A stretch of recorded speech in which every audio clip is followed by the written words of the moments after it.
Bueno, ahí quedó. Bueno, un gusto, Florencia, Santiago, Bruno, creo que eran los que se iban a conectar.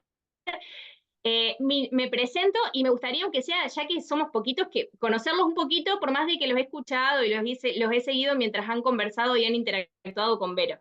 Mi nombre es Estefanía Malán, soy doctora en psicología. Bueno, fui alumna de Vero, ella fue mi tutora de tesis doctoral, entonces estoy en el área de la investigación de la psicología del deporte, en realidad ya hace años, desde mi época de tesis de grado. Y bueno, en realidad acá incursionando no tengo la experiencia de docente de Vero, que es una gran docente, pero espero poder transmitirles un poquito de todo esto que venimos haciendo, sobre todas estas técnicas, porque bueno, varias de ellas, como lo vamos a ir viendo en estas dos clases, las validamos en la tesis doctoral, o sea, las adaptamos en realidad acá para Uruguay. Entonces, las conocemos bastante de memoria y está buenísimo poder compartirlas, ¿sí? Les cuento que soy del interior, yo soy de Colonia, vivo en Colonia, Suiza. No sé si conocen el departamento más lindo del Uruguay. No, mentira, lo digo en chiste siempre, pero eh, esto de ser del interior y demás, uno se saca la bandera, ¿no? Porque la mayoría, y más en el mundo académico, está todo en la capital, entonces, bueno, lo siento, lo tenía que decir. Así que bueno, cualquier cosa me irán preguntando y demás, pero estaría bueno, aunque sea chiquitito, pero que me cuenten un poquito de ustedes, qué hacen, este, y bueno, y en realidad qué los motivó también a hacer este curso, que bueno, que ya arrancaremos también en breve para aprovechar el tiempo.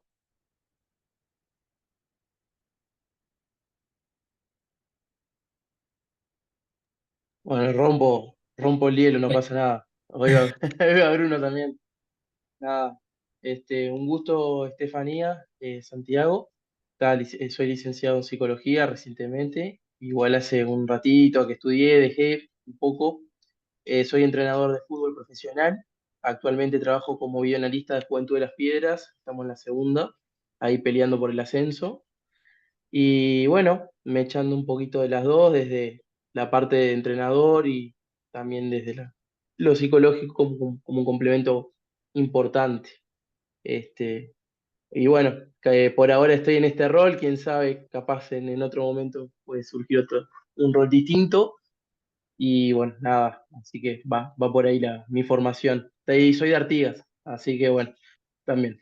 Eh, Bien, buenísimo, ¿no? Gracias, Santiago, por compartir y buenísimo esto que estás contando, que sin dudas me imagino que es tremendo complemento, ¿no? Esto del rol de técnico, de entrenador y también psicólogo, me parece que está buenísimo, así que bueno, un placer también.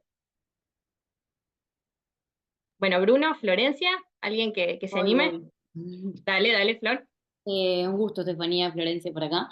Yo me recibí en 2016 con Vero como tutora de tesis en ese momento, pero tutora de grado.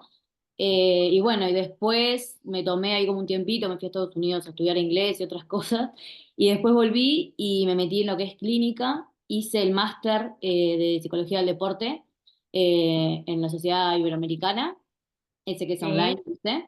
Y sí, sí, bueno, sí, y sí, lo justo conozco. cuando, sí, cuando estaba, o sea, hice toda la parte teórica y cuando me tocaba la parte práctica, quedé embarazada y bueno, ahí ya se me complicó un poco más todo y nada, después que nació el gordo, en realidad me dediqué a la clínica y a trabajar con pacientes más particulares, tanto deportivos como no deportivos.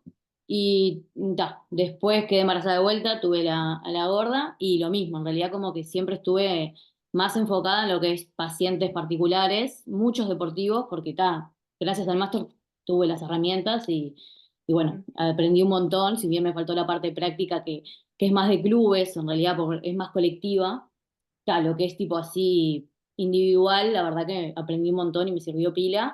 Y siempre estoy en esta, ¿viste? Haciendo cursitos, lo que puedo me echar y como para ir actualizándome. Por eso cuando vi la oportunidad y que Vero compartió, me metí, porque además las técnicas las utilizo, entonces me viene bárbaro como un refresh. Y bueno, nada, en eso en realidad. Sigo ahí con Buenísimo. pacientes particulares.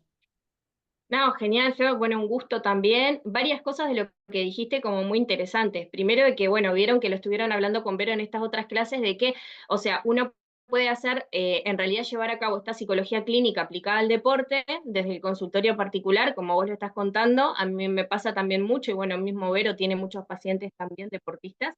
y después la psicología del deporte propiamente en sí, que es justamente la psicología dentro de la cancha, ¿no? Que por ahí capaz lo que nos contaba Santiago, bueno, él desde el rol de técnico, pero bueno, más desde justamente el interactuar en el día a día, que es lo que muchas veces contaba Vero en Nacional, bueno, también contaba Damián, su experiencia, que eso es propiamente la psicología del deporte, que lo que busca justamente es el entrenamiento mental o el entrenamiento de las habilidades psicológicas para optimizar el rendimiento del deportista, ¿no? Muy resumidamente, pero eso es lo que sería la psicología del deporte. Pero esto de que vos contabas, Flo, de la psicología del deporte, la psicología clínica, perdón, aplicada al deporte, bueno, es muy común y de hecho muchos deportistas lo eligen, ¿no? O sea, porque la mayoría estamos de acuerdo con que lo paga el mismo deportista. Muy rara vez me ha pasado que lo pague algún club o una federación, casos puntuales, pues me ha pasado, pero verdad que por lo general es el deportista el motivado justamente a poder iniciarlo. Bueno, eso por un lado. Segundo, entenderte un montón. Me pasó de ser mamá también, igual que vos. En realidad, antes de arrancar el doctorado y al terminarlo, tengo una bebé de 1 mes, chicos. Por eso es que he estado como media out de las clases. Soy recientemente madre, entonces, en realidad, un poco por eso me he conectado por fuera sincrónico. Entonces, te entiendo, es más difícil, es más difícil, pero es posible. Eso es lo bueno, es más difícil, pero es posible. Y bueno, nos queda Bruno ahí. Sí, bueno, mucho gusto, Estefanía.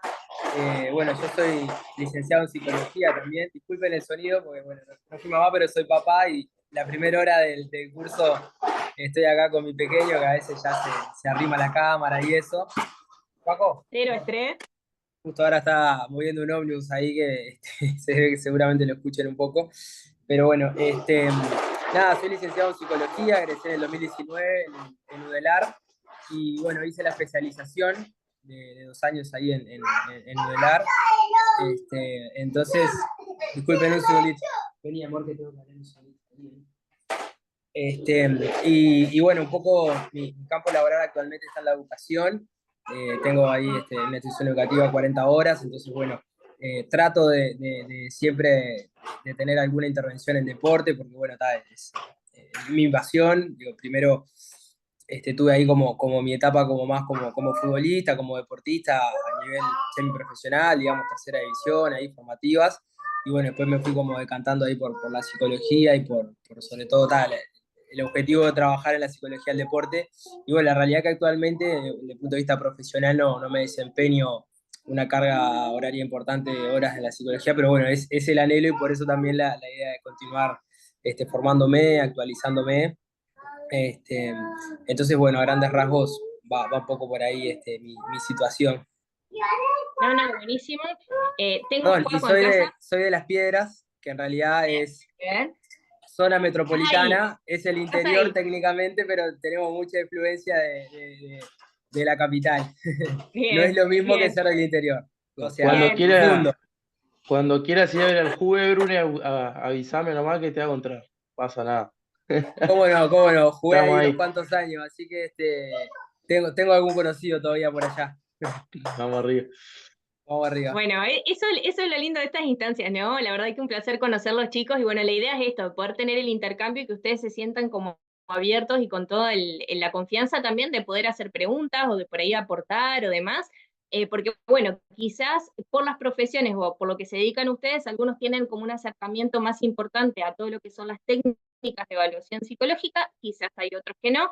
Como decía Florencia, hay muchas que se utilizan desde la clínica, hay algunas que en realidad en realidad se crearon para el ámbito clínico, pero se han ido adaptando para el ámbito deportivo. De hecho, ahora vamos a ver como un par de ellas.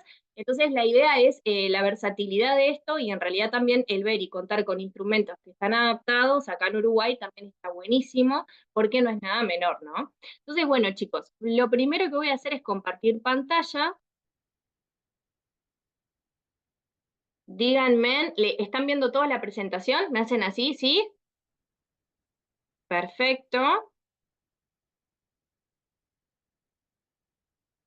Bien, bueno, en realidad esta primera presentación es solamente la portada de todo lo que es este curso y propiamente esta, que es como la primera parte de lo que vamos a ver hoy, les voy a contar primero, antes de adentrarnos en lo que son las técnicas que vamos a ver hoy, un poquito cómo van a estar estructuradas estas dos clases. Vieron que, bueno, tuvieron unas clases con Vero, estas 2 clases conmigo, y después retoman con Vero, ¿sí? Y en realidad conmigo lo que vamos a ver son propiamente técnicas de, como lo dice ahí, estas variables: regulación emocional, optimismo, resiliencia y burnout, ¿sí? Esas son las que vamos a ver. Antes contarles que tengo entendido que Vero subió el material, pero yo agregué varias cosas al material. Entonces, si no hay problema, a la vuelta de Vero, ella va a volver a subir esta PPT con este material extra que, a ver, yo me tomé este atrevimiento porque me pareció que estaba bueno como que no solamente darles la técnica, sino contextualizarles un poquito, aunque sea breve, el contexto teórico y bibliográfico del que parte la técnica. Que me parece que está bueno saberlo porque al momento de aplicar un test, la mayoría de los test que hay, vamos a suponer un test que mida determinada variable, y se me viene a la mente inteligencia emocional, que tiene controversiales teorías respecto al constructo, ¿no? Y a la definición del constructo, vemos que hay test que parten de una teoría y test que parten de otra teoría, ¿sí? A grosso modo, test que parten de la teoría que la inteligencia emocional es un rasgo de personalidad, y otros test que parten de la teoría de que la inteligencia emocional es una capacidad o una habilidad. Entonces, dependiendo de este marco teórico en el que partamos, está buenísimo justamente poder verlo y saberlo, porque eso nos va a decir qué es lo que está midiendo la técnica, ¿sí? Por eso es que es importante, o me pareció importante agregarlo, y si bien no quedó, que a ver, seguramente eran cuestiones que se iban a comentar igual, pero me pareció bueno que los tuvieran por escrito, a eso es lo que voy, ¿sí? Entonces la idea es la siguiente: poder ver, vamos a ver las técnicas que lleguemos a ver hoy, y seguramente continuemos esta PPT el próximo martes, ¿sí? Y la idea es justamente eso: poder hacer como una breve introducción de lo que es el constructo que vamos a ver, los que fuimos nombrando, los que ven ahí en el título, poder ver el test, ¿sí? Que mide ese constructo, ver las propiedades psicométricas del test, ¿sí? Y ver la corrección y el informe del test de cómo lo haríamos, ¿sí? Vamos bien hasta acá, ¿no? Bien. Ahora, si yo hablo de las propiedades psicométricas, ¿más o menos se entiende a qué hacemos referencia? ¿Sí?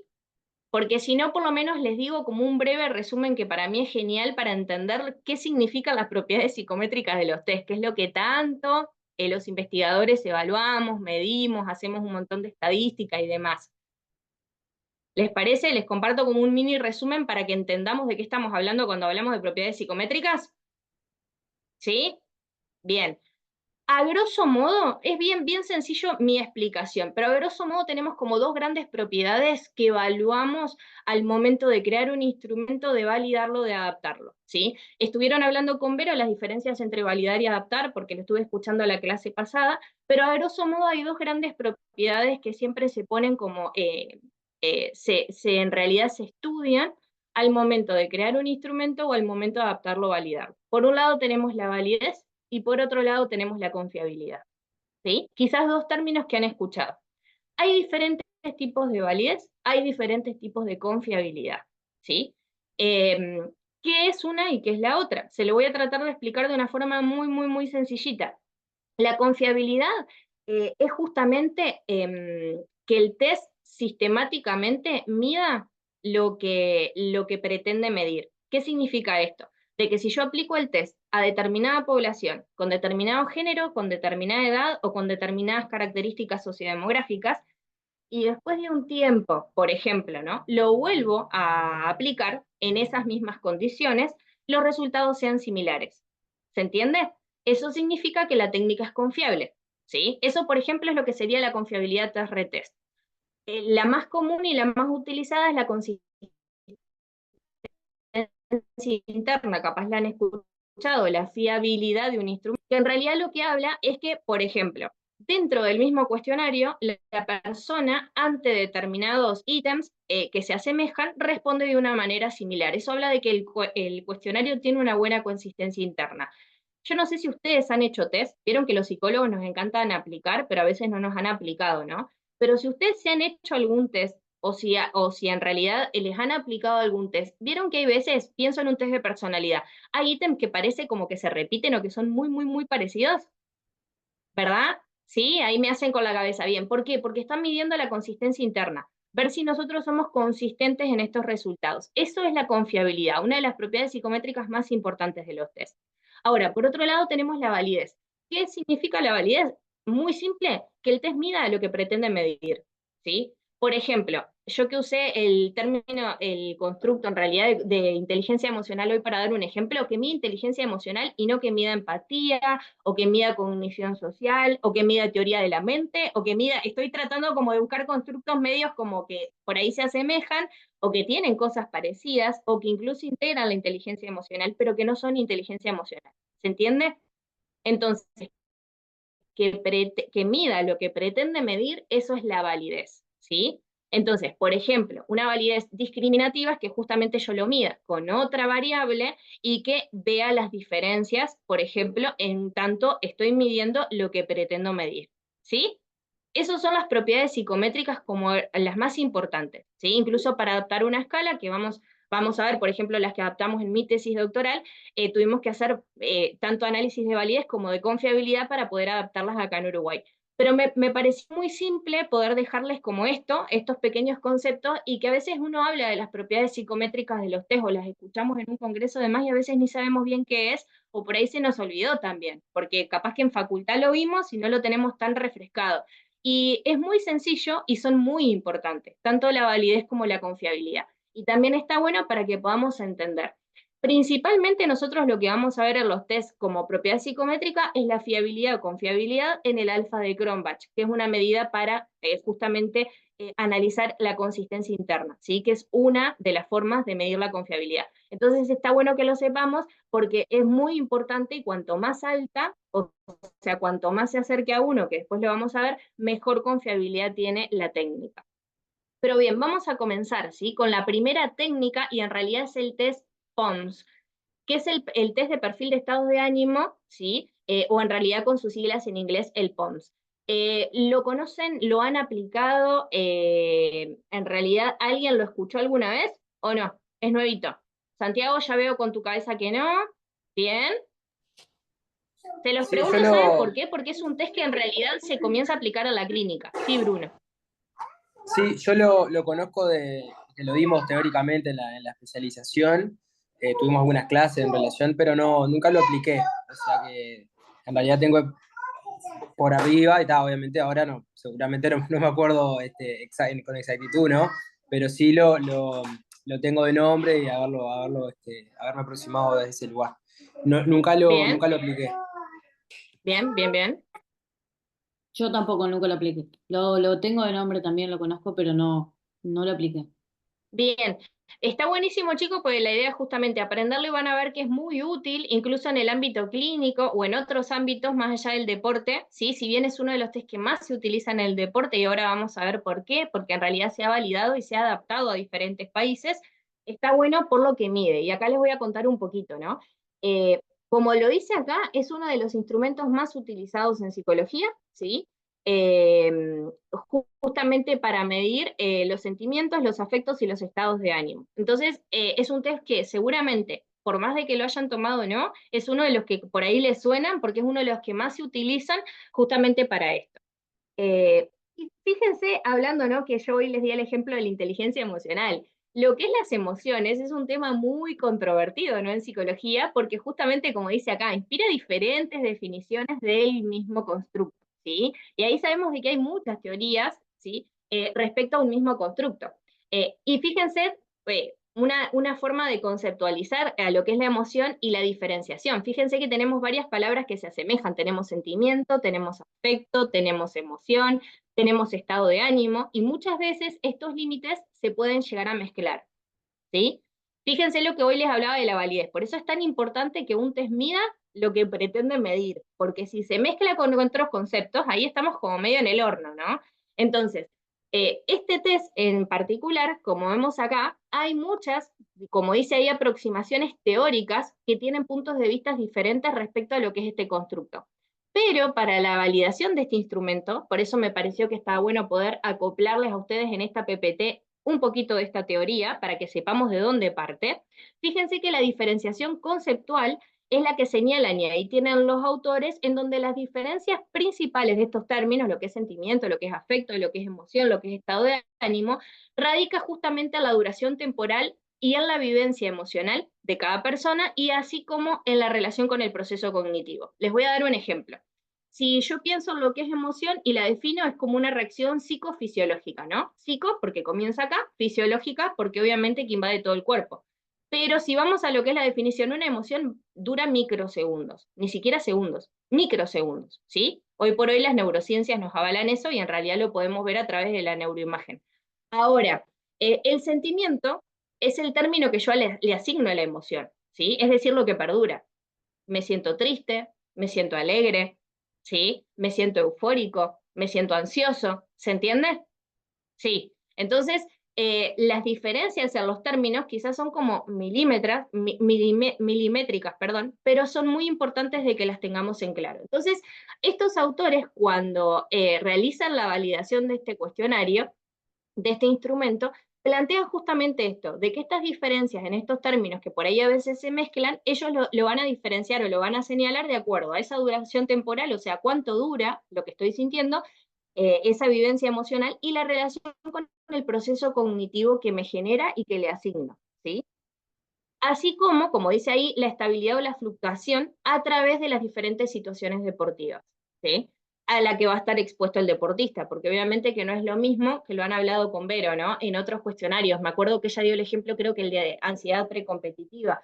No es lo mismo si yo, por ejemplo, estoy ante una competencia importante, ante una final, ¿no? Y me aplican el test antes, a cómo voy a responder, a la intensidad de las emociones que voy a sentir y demás, pensando específicamente en el POMS, por ejemplo, si yo estoy en una práctica común, en un entrenamiento más, ¿sí? En donde me aplican estas técnicas y en realidad quizás la intensidad de mis emociones es como mucho menos fluctuante, ¿se entiende? Entonces, lo rico justamente de este cuestionario es eso, de que mide justamente esta intensidad y en realidad cómo puede fluctuar el cómo autopercibo mis emociones, porque obviamente que son cuestionarios autoadministrados, los que hablaba Vero, ¿no?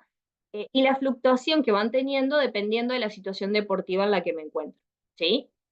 Acuérdense de que como lo habían visto con Vero en la clase pasada, las técnicas de evaluación que nosotros vamos a estar viendo, que ya arrancaron con Vero, son cuantitativas, ¿sí? Entonces, al ser cuantitativas, aparte de que ya vieron todas las diferencias con las técnicas cualitativas, también vemos de que la mayoría son de autorreporte o de autoadministración, es decir, de que yo incluso puedo pasar el cuestionario y que el deportista lo haga solo, ¿se entiende, no?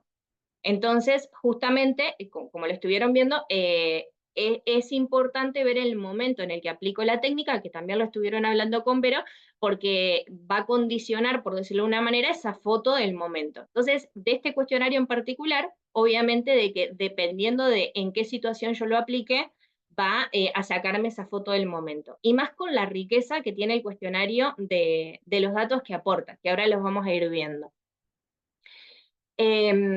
Justamente, como lo veníamos comentando, es una de las herramientas muy populares en la psicología del deporte y en el ámbito deportivo, y es uno de los que más usan los psicólogos del deporte, porque, a ver, si hay algo que a nosotros los psicólogos nos encanta, y en realidad es parte de nuestra ciencia, es el trabajo con las emociones, ¿no? O sea, o con esos procesos mentales, ¿no? Que siempre digo lo mismo, la psicología es la ciencia que estudia la conducta y también los procesos mentales. Entonces, el poder medirlo, el poder hacer tangible algo que a veces nos cuesta tanto expresar, es una de las cosas que la psicología justamente más hace.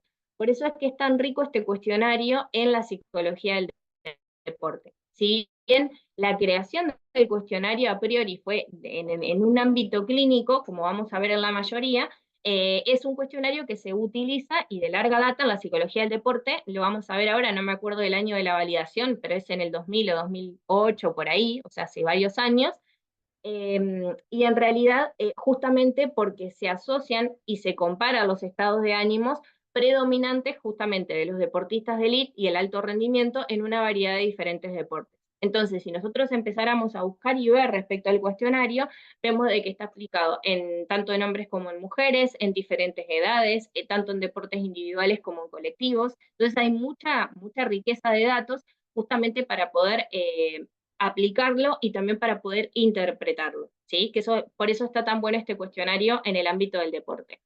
Y a su vez, la bibliografía y la teoría nos dice de que conocer los estados de ánimo de un deportista tiene un fuerte impacto en el bienestar mental. Y muchos investigadores dicen que los diferentes estados de ánimo de la persona afectan la salud física y la salud psicológica, ¿no? a mí me gusta mucho y en realidad tengo un posgrado en neurociencias también, y en realidad ya las neurociencias nos avalan un poco esto, ¿no? Si yo no estoy bien o en realidad le genero mayor estrés a mi cuerpo, el estrés es como un exceso de cortisol y el cortisol sabemos que es como que va matando, por decirlo de una manera, las células buenas o nuestros glóbulos blancos, ¿no? Entonces me enfermo más, me lesiono más, en el caso de los deportistas, ¿no? Con estrés o estrés crónico, como vamos a ver después con burnout. Entonces, por eso es tan importante justamente medir y poder trabajar en nuestros deportistas todo lo que es el estado de ánimo, porque vemos que tiene un fuerte impacto, ¿no? En el bienestar en general, pero a su vez en todo lo que es la salud física y psicológica. Y después también vamos a ver otros estudios, sobre todo que en el POMS, se ha estudiado, que es como dice acá, o sea, tanto las emociones y en particular los estados de ánimo son un contenido esencial para esta evaluación psicológica del entrenamiento en el rendimiento por la incidencia que tienen en la manera en cómo percibe, pero a su vez en cómo enfrenta las demandas que se le presentan al deportista, tanto en la preparación como en la competición, ¿sí? Entonces fíjense en que no solo, es lo que nos decía Vero, por ahí un test nos da como la foto del momento y en realidad podemos hacer perfiles, podemos corregirlos, podemos saber, pero no podemos quedarnos solo con eso, ¿no? Tenemos que aprovechar justamente esta información para poder ver qué le devolvemos al deportista, ¿sí? Estamos de acuerdo en esto, ¿no? En ver cómo puedo mejorar yo esto. Si yo sé que justamente las emociones y el estado de ánimo es esencial, no solo para evaluarlo, sino en cómo el deportista percibe y enfrenta estas demandas, es muy importante para poder ayudarlo y darle las herramientas para poder manejarlas de la manera más apropiada posible.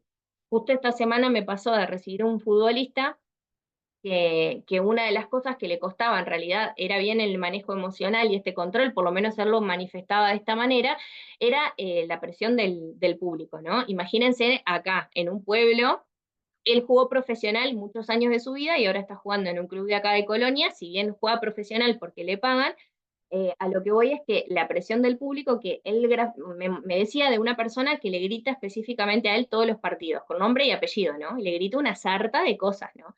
Entonces, capaz de que en Montevideo, que es lo que me decía él ni se daba cuenta si gritaba de todo el público, como seguramente pase, ¿no? Ahora, acá en el interior, imagínate, él ya sabía la voz de la persona que le estaba gritando. ¿Y cómo lo condicionaba? Él trataba de ni siquiera ver a la tribuna, pero cuando hay veces que se le escapaba o por ahí miraba, cosa que él mismo decía, no, no, no lo tengo que hacer o no puedo hacerlo, era como que ya se le iba a la cabeza del partido.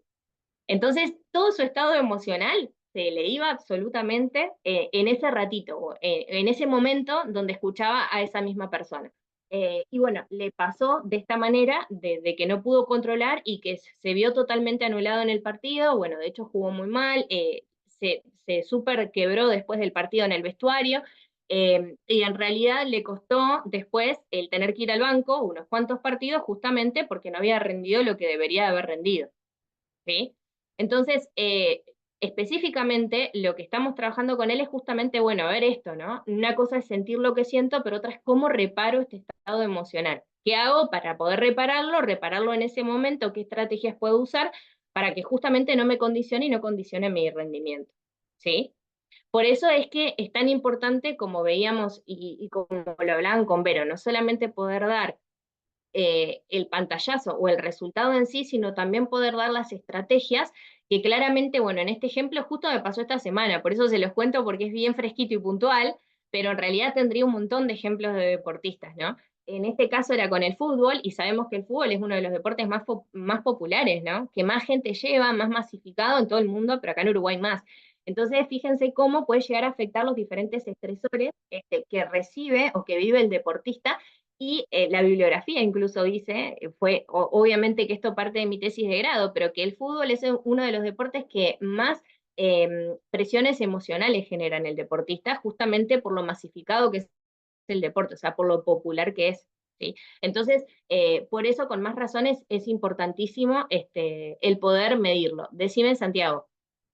No, y qué bueno que está el tema de que sea bien fenomenológico, ¿no? Como que bien después afinarlo lo que es el deportista, porque justo la B no hay nadie.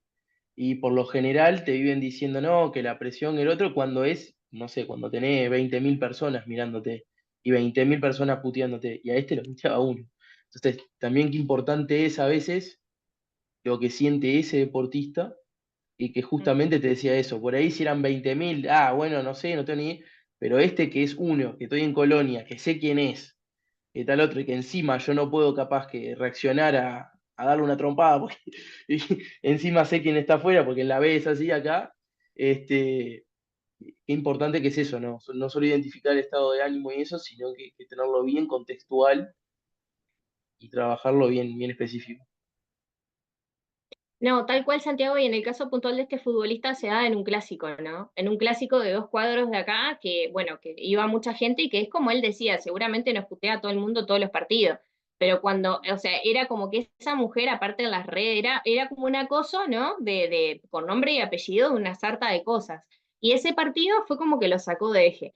Ahora, lo sacó al punto, y después lo vamos a ver más adelante cuando veamos el test de burnout, pero lo sacó al punto de consultar justamente a un psicólogo del deporte, porque se planteó hasta en dejar el fútbol, ¿sí? ¿Por qué? Porque, por esto que vos decías, Santiago, pues me la cruzo capaz en el almacén, o porque me la cruzo en algún lugar, o porque, ¿no? Entonces, este deportista, este futbolista, quizás acostumbrado a jugar el fútbol profesional en Montevideo, donde uno es mucho más desindividualizado, por decirlo de una manera, ¿no? Porque sos uno más, como vos decías, son miles y miles en el estadio, y acá en el interior, obviamente, que no sé cuántos caberán en un estadio, pero mucho menos, pero llega a plantearse eso, ¿no? Y en este momento de su vida. Entonces, fíjense a lo que lleva justamente la sumatoria de este estrés, ¿no? Y lo importante que es poder darle al deportista las herramientas para este manejo emocional.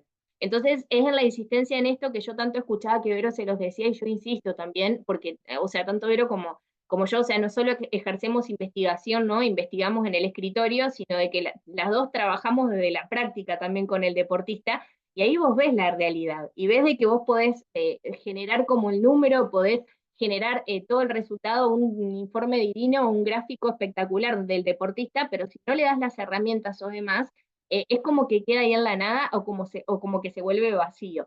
Por eso también algo de lo que decía Vero, que es tan importante, al momento de elegir las técnicas, es decir, la batería de test, vieron que por lo general se le llama así, o sea, la batería de test es como el conjunto de test que el profesional elige poder aplicar cuando tiene que hacer determinada evaluación. A veces nos puede pasar que nos piden que evaluemos cosas puntuales, a veces nos puede pasar de que la evaluación ya sea como sistemática y ya esté prefijada y tengamos que aplicar eso, pero también a veces nos puede pasar desde el consultorio, por ejemplo, que llega, no sé, un deportista y nosotros queremos evaluar determinados constructos dependiendo de lo que estamos justamente trabajando con ese deportista.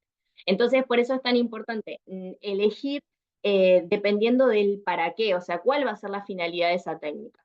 Pero sobre todo, cuando trabajamos en este mano a mano, la importancia de poder dar este ida y vuelta, ¿sí? Incluso, por ejemplo, no sé si Vero lo comentó o no, pero en la tesis doctoral que nosotros adaptamos los cuestionarios y eran 200 deportistas y ni siquiera los vimos cara a cara a los deportistas, igualmente hicimos un informe de evolución de cada uno, ¿sí? Incluso hicimos un informe de derivación en aquellos casos que también considerábamos derivar. O sea, que no quede solo ahí, sino como esa responsabilidad social que fue parte del producto de la tesis, pero creo que es parte de todos como profesionales y de nuestra ética, que no quede solo en el numerito, sino en el poder también como bajarlo, ¿no? A la realidad.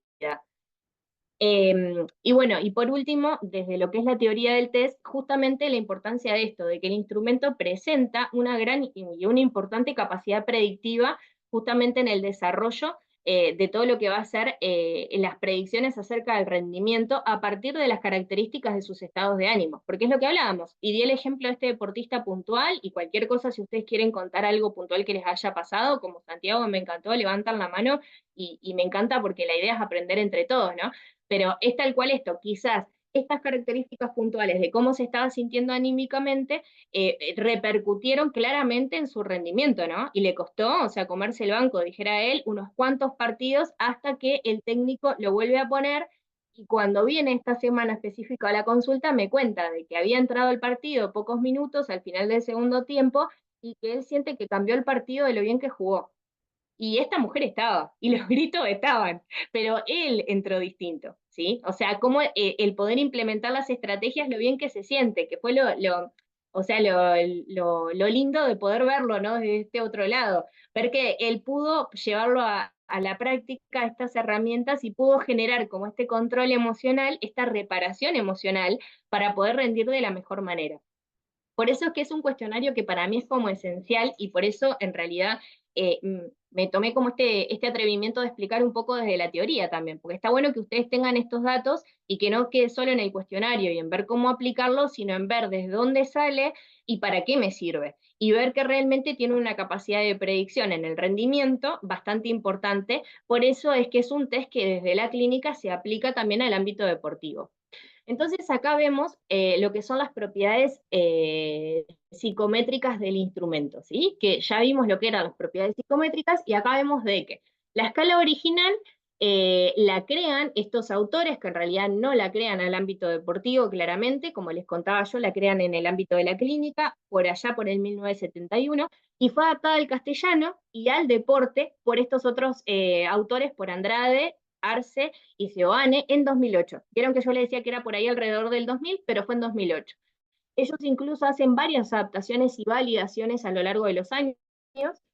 De hecho, yo les voy a mencionar una que hacen en 2010, que también es importante de la escala, porque acuérdense de lo que hablábamos con Vero. Una cosa es adaptarlo a, por ejemplo, el lenguaje, el contexto, la cultura, y otra cosa es validarlo, es cuando yo hago algún cambio en el instrumento, ¿sí? Entonces vamos a ver de que más allá de la adaptación que ellos hacen a priori ahí en el 2008, después en el 2010 hay algunos cambios en el instrumento. El instrumento consta de 44 ítems, ¿sí? Que se subdividen en 7 escalas, que ahora vamos a ir viendo más adelante qué significa cada escala, solo las voy a nombrar ahora. Tenemos la escala de depresión, vigor, cólera, tensión, amistad, fatiga y confusión, ¿sí? Entonces, como vemos, en estos 44 ítems y en estas 7 escalas que son bastante abarcativas, vemos de que en realidad se mide un rango bastante importante de emociones.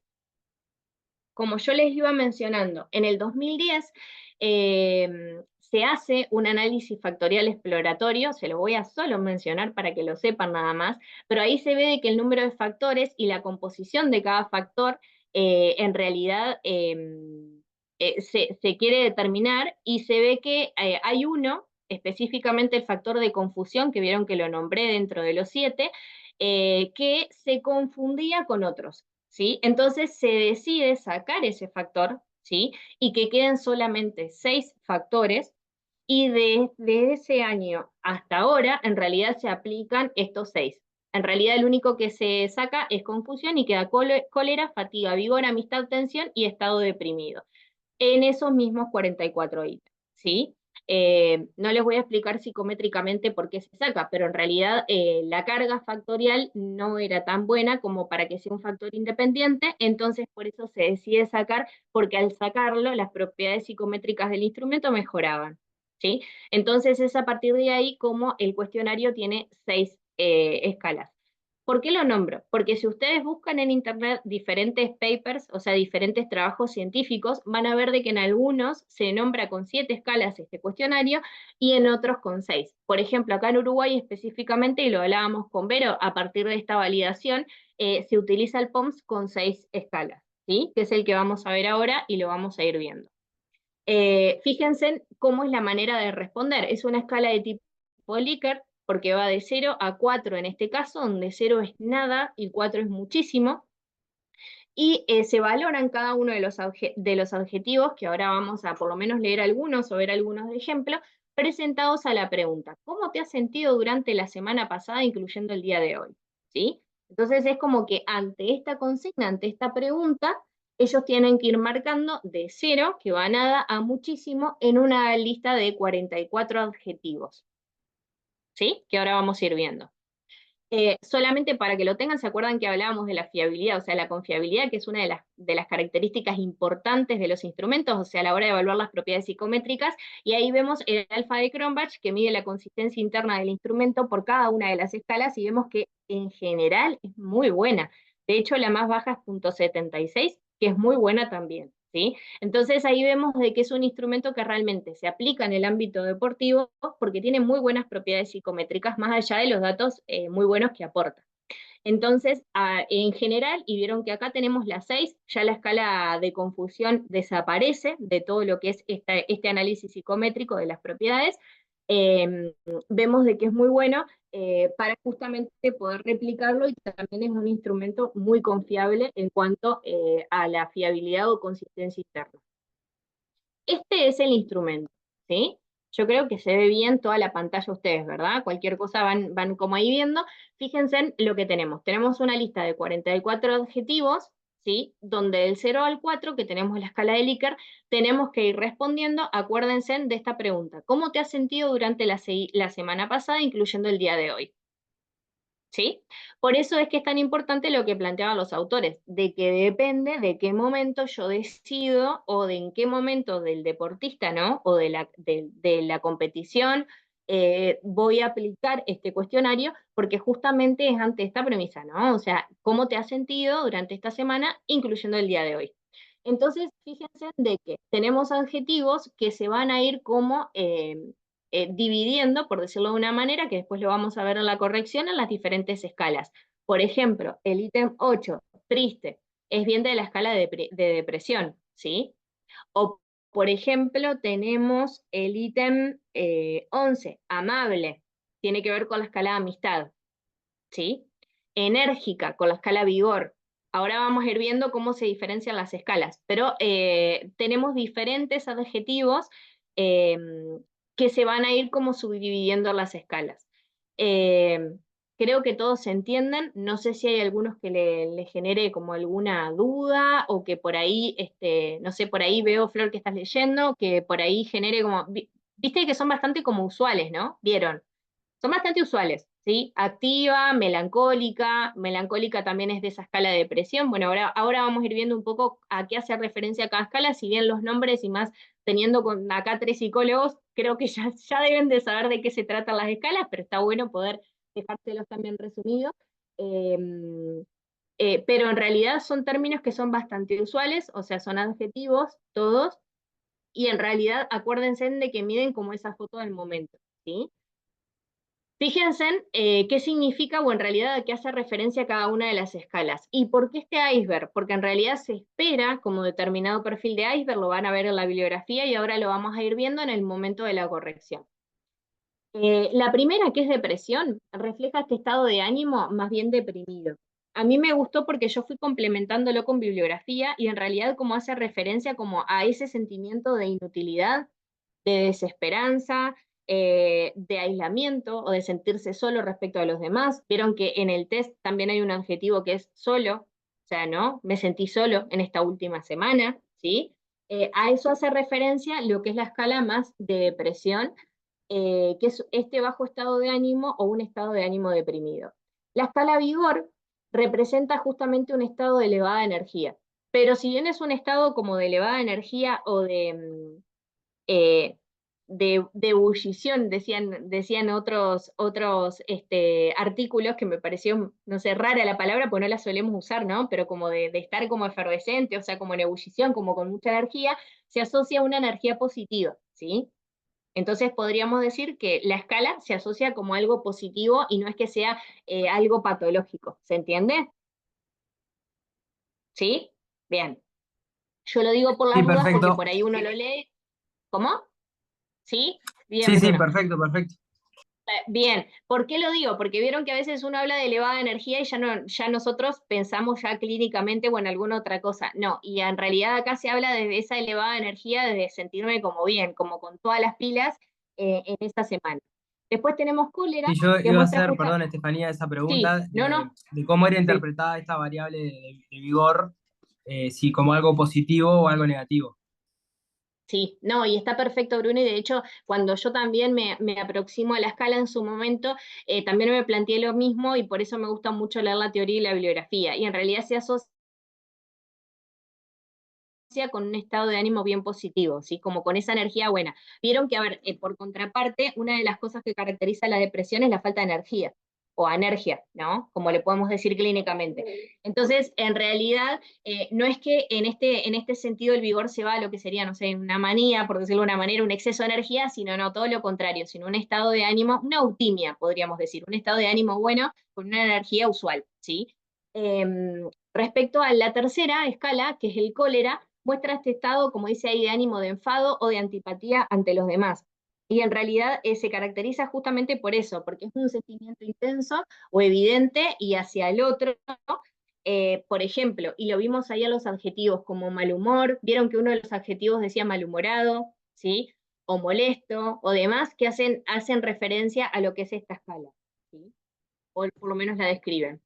El cuarto, la tensión refleja justamente el aumento de la tensión musculoesquelética. ¿Qué significa esto? Que podría ser más bien una tensión somática manifestada a través de cómo se siente en el cuerpo, ¿no? Se ponía el ejemplo de, y alguna vez han escuchado la frase, sentir los nervios de punta, ¿sí? Vieron que por ahí no es algo que se vea o no es algo visible, pero la persona siente ese estado de tensión. Incluso no sé si les ha pasado a ustedes clínicamente, pero lo cuento como una anécdota porque es hasta gracioso y más porque estamos acá como bajo secreto profesional, pero vieron que los pacientes con ansiedad, por lo general, manifiestan una sensación de tensión y por ahí a la mayoría uno los ve y uno ve que no se les mueve ni un pelo, ¿no? Y la tensión es interna. No sé si les ha pasado, pero vieron que a veces uno los ve y los ve como el calladito, el tranquilo, el introvertido y demás, y cuando el paciente te cuenta lo que siente por dentro, en realidad está en un estado de tensión y en un malestar muy grande, ¿sí? Pero la mayoría de las veces no se refleja, salvo que sea una ansiedad conductual, que sea visible, ¿se entiende? Entonces, específicamente esta escala habla justamente de esta tensión musculoesquelética que se asocia muchas veces con ese incremento de tensión o de ansiedad y que a veces no la observo abiertamente, o sea, o no la observo en la conducta, pero la persona la manifiesta. Si yo la observara la conducta y fuera más bien conductual, sería como un estado de inquietud, ¿no? Sabemos las características de una ansiedad conductual. En cambio, esta tensión, o sea, tiene que ver más con esta frase, como hablábamos, ¿no? Con los nervios de punta, sentirlo más a un nivel interno. En la número 5 habla de, en realidad la escala se llama amistad, que refleja el nivel de aceptación hacia los demás, ¿sí?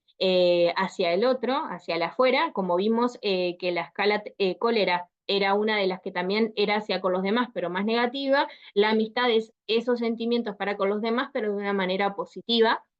La escala fatiga, que es la última, porque es la número 6, que en realidad habla justamente de como un estado de baja energía, ¿sí? La persona está como en un estado de laxitud, de inercia, de falta de energía total, que también vemos algunos de los ítems. Ahora cualquier cosa vuelvo para atrás, solo para dejárselos para que lo vean. Estas son las 6 escalas que hasta el momento se aplican, y como vemos la número 7, que era la de confusión, que se sacó justamente, en realidad se caracterizaba por sentir como confusión o desorden, ¿sí? En realidad a nivel cognitivo, estamos de acuerdo, vieron que la palabra confusión por lo general, ¿sí? ¿Vieron cuando el mismo paciente te dice, no sé si lo han escuchado, pero estoy medio entreverado? Si capaz lo han escuchado, vieron que hay gente que te dice, no, estoy como entreverado o confuso, en realidad habla de eso, o sea, más un nivel cognitivo del estado de ánimo en sí, escala que se sacó, pero se las nombro solamente para que la sepan, porque por ahí la leen en algún otro lado. Entonces el test en realidad cuenta con estas 6 escalas, creo que son bien sencillas de explicar, cualquier duda o consulta me van diciendo, y vuelvo para atrás solo para verlo, que vieron que tenemos como varios ítems que reflejan, ¿sí?, lo que estuvimos hablando. Por ejemplo, lo que yo les decía, a ver dónde lo vi, en el 9 malhumorado, ¿sí?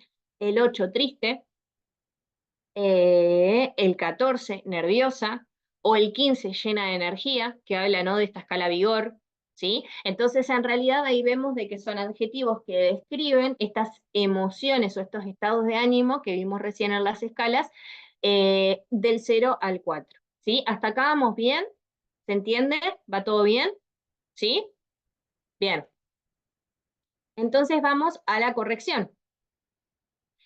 Bien, por cada escala, en realidad lo que nosotros tenemos es que sumar los puntajes. ¿Sí? Vieron que los ítems, como vimos, esta escala Likert va del 0 al 4, vamos a ir viendo en el correr de las técnicas que por lo general todas las técnicas tienen alguna escala Likert diferente, pero en este caso va del 0 al 4.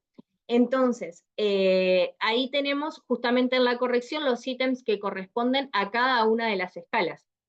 Y como vemos acá en la gráfica, ¿sí?, vemos cada una de ellas, tensión, depresión, en este caso la gráfica vieron que tiene confusión, que después se sacó, ¿sí? Acá en Uruguay no se aplica, pero quedó, fue una de las cosas que estuvimos hablando con Vero, y como en el caso, por ejemplo, de un deportista, se espera el perfil de iceberg. Yo no sé si ustedes ven el cursor de mi mouse, ¿sí? No sé si lo ven o no. ¿Lo ven? Sí, bueno, fíjense lo que yo les estoy mostrando, que en realidad en el medio estarían las dos escalas que podríamos decir que manifiestan como un estado de ánimo o emociones positivas, y hacia los costados tenemos las escalas que en realidad lo que están describiendo o manifiestan es un estado de ánimo más bien negativo, ¿sí? O emociones más negativas. Entonces, ¿por qué se espera este perfil de iceberg? Y de hecho, en las validaciones que se han hecho, me acuerdo de una hora, no me acuerdo del número de la muestra, pero que justamente validaba este test en una muestra de deportistas y en una muestra de no deportistas y veían esa diferencia. Entonces, se espera que en el deportista de alto rendimiento, el perfil de la gráfica, ¿sí? De la puntuación que va a tener la persona, sea en un perfil de iceberg. ¿Sí?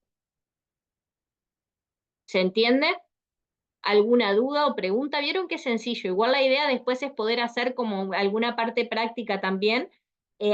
Hay un montón de cuestionarios con datos reales y de deportistas para que podamos hacer no solamente la corrección, sino también la interpretación. Decime, Florencia.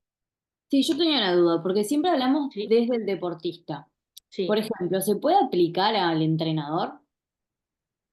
Yo no leí, yo creo, a ver, obviamente que se puede aplicar al entrenador. Específicamente, yo los artículos de la bibliografía que leí hablaba de datos de deportistas, ¿sí? Pero es muy buena la pregunta, porque, a ver, algo que nosotros siempre hablamos es como el déficit que hay dentro de lo que es la investigación en psicología del deporte, de lo que es la evaluación al entrenador y también, por ejemplo, a los jueces. Otra Sí, figura sí. que queda bastante relegada y que no se hay algunos estudios, sinceramente, es más, me metiste la duda a mí que me gusta mucho como investigar, el buscar para ver si hay alguno, que capaz lo puedo hacer por lo menos para el martes que viene, para chusmear Sí, nomás, sí, ¿no? para Entre chusmear. nosotros, exacto, pero por ahí estaría bueno, porque sí es cierto, no vi datos con entrenadores. Sinceramente, Bien. capaz Vero sabe que tiene más años aplicando este test. Yo no lo vi a nivel bibliográfico, siempre con deportistas y con muestras incluso bastante diversas, porque deportistas universitarios que vieron que en otros países, no sé, pienso en Estados Unidos, Sí. el deporte está y se practica y se entrena muchísimas horas, ¿no? Cosa que acá en Uruguay por ahí no está tan arraigado a lo educativo y se hace más en clubes, por ejemplo, ¿sí? Pero hay muchos datos y en poblaciones muy altas, o sea, de muchas personas, de muchos deportistas, pero en entrenadores, sinceramente, no leí. Me pareció como muy interesante, ¿no? ¿Por qué se te Sí. ocurrió? Y no, porque en realidad veo que, o sea, a mí me parece que es un área que me gusta mucho y que me parece que los entrenadores están siempre bajo una presión muy importante. Y bueno, me llamó la atención eso, que como que siempre se habla del deportista y tal, hay más cuerpo técnico, hay más personas que forman parte de los deportistas, están detrás, o sea, entrenador no solo de fútbol, entrenador de cualquier deporte. No, no, Eh, no. Totalmente de acuerdo. entonces, me llamó la atención eso y o sea, me llamó la atención hasta bueno para aplicarlo. O sea, me interesó esa parte, pero claro, capaz que puedo hacer alguna pruebita, pero no sé qué tan válido va a ser el resultado, porque en la escala no sé, viste, si va a ser lo mismo, por ejemplo, me imagino que sí, el iceberg debe funcionar igual para ver. Debería, ¿no? Porque, a ver, estamos Por de eso, acuerdo con que el perfil de iceberg debería dar en general, o sea, se claro, espera, ¿no? Estamos de acuerdo, es lo esperado, incluso en una muestra general, en el deportista de élite o de alto rendimiento más todavía, porque, a ver, justamente se esperaría, por lo que estuvimos viendo que relaciona la teoría, que el deportista pueda percibir, reparar y manejar estos estados de ánimo de la mejor manera posible, justamente para mejorar el rendimiento o rendir de la mejor manera posible, ¿no? Que fue lo que estuvimos viendo y que la teoría refleja. Entonces, por eso es que con más razón en el deportista de alto rendimiento se espera como este perfil de iceberg, justamente esperando que estas dos escalas, que son las que manifiestan estas emociones positivas, estén como por encima de estas otras, y que incluso la diferencia sea notoria, si estamos de claro, acuerdo, ¿no? Ahora, yo en realidad el perfil creo que se esperaría en todo el mundo, ¿no? O sea, por lo menos si sí, uno quiere así. estar exacto, o sea, sí, exactamente. Fíjate que acá vemos una muestra, o sea, un gráfico, realmente no sé de qué tipo de población será, porque después le preguntaremos a Vero, pero fíjense que no se ve ni ahí el perfil de Iber, ¿no? O sea, se tiende como a sobresalir un poquito ahí, ¿no? Lo positivo, pero en realidad es como bastante parejo. Entonces, en muy realidad se espera, exacto, que haya como una diferencia. Yo creo que es muy interesante, podríamos investigar, por ahí puede ser como un deber que nos llevemos todos, porque a ver, con el teléfono estamos todos y por ahí podemos buscar, como decía Vero, el Google académico es bastante bueno, tiene como, bueno, y por ahí llevarnos como ese deber para ver si encontramos algún estudio en entrenadores que mida específicamente el POMS. Yo me lo llevo seguro, pues me pareció interesante verlo, porque en realidad, no sé, por ejemplo, Flor, se me viene a la mente, porque lo escuché en el último congreso que estuve, el burnout en entrenadores, por ejemplo, ¿sí? Que es una variable que incluso en el ámbito deportivo cada vez se estudia más. De hecho, bueno, fue uno de los test que adaptamos acá en el Uruguay. Pero en realidad lo vimos en entrenadores, bueno, y de hecho una psicóloga que trabaja mucho con entrenadores dio una conferencia muy interesante, pero específicamente más de esto, del estado de ánimo o incluso pienso inteligencia emocional, no sé si hay con entrenadores. Así que, bueno, si se acuerdan, bueno. nos Sí, llevamos obvio. todo ahí, todo es el deber, ¿sí? Como para compartirlo y ver si encontramos algo para la próxima semana. Pero bueno, ¿se entendió? Antes de pasar al siguiente test, claro, ¿les pareció bien? ¿Alguna duda, alguna consulta, algo que no haya quedado claro? Si bien les queda el material o algo que quieran compartir o devolver. Soy tan clara, chicos, no lo puedo creer, porque acá no son, o sea, yo estoy como intentando suplir a Vero, los zapatos me quedan muy grandes, sepan entender, pero bien, ¿fue claro? Buenísimo. Seguimos entonces, ¿sí?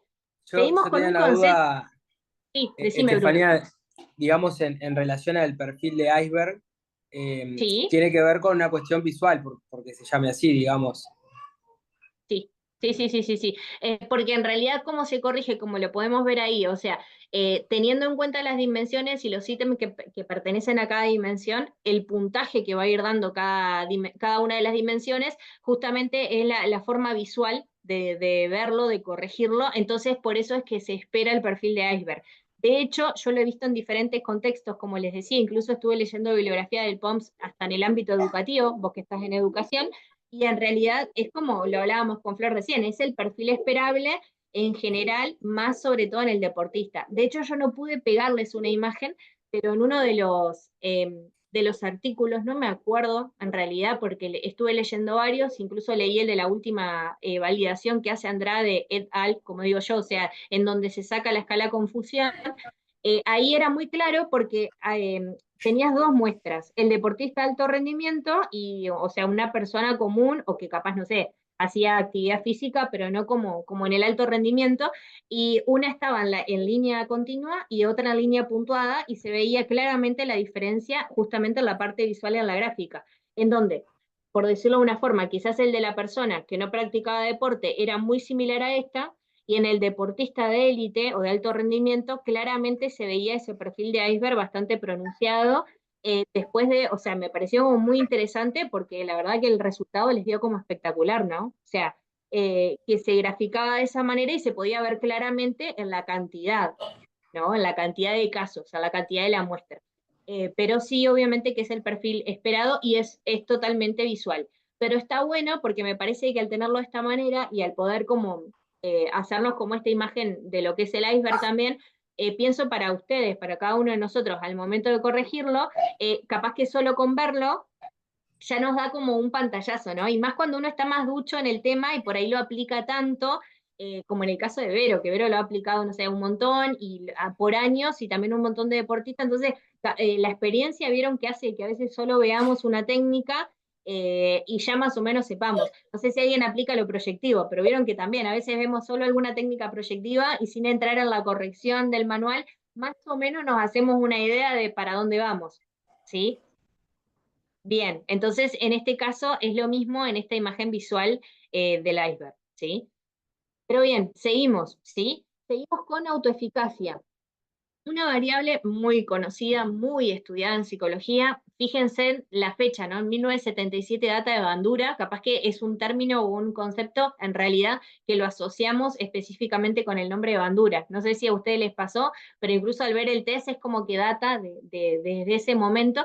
Y en realidad la autoeficacia, por lo menos desde mi humilde conocimiento de lo que yo sé, es un término, un concepto que se empezó a aplicar mucho en el ámbito educativo específicamente, ¿sí? Y después se fue como extrapolando, por decirlo de una manera, a otros contextos, a otros ámbitos de la psicología, y bueno, y acá propiamente al deportivo. Solamente como para poder hacerlo de una manera rapidita, pero que está bueno ver un poco de esta bibliografía o de esta teoría, vemos que esta autoeficacia, esta expectativa de autoeficacia, hace referencia, así como lo planteaba Bandura, al sentimiento de confianza en la capacidad propia que yo tengo para poder manejar adecuadamente ciertos estresores de la vida.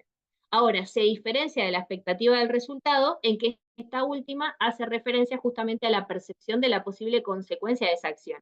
Entonces ahí me gustó el ejemplo que daba.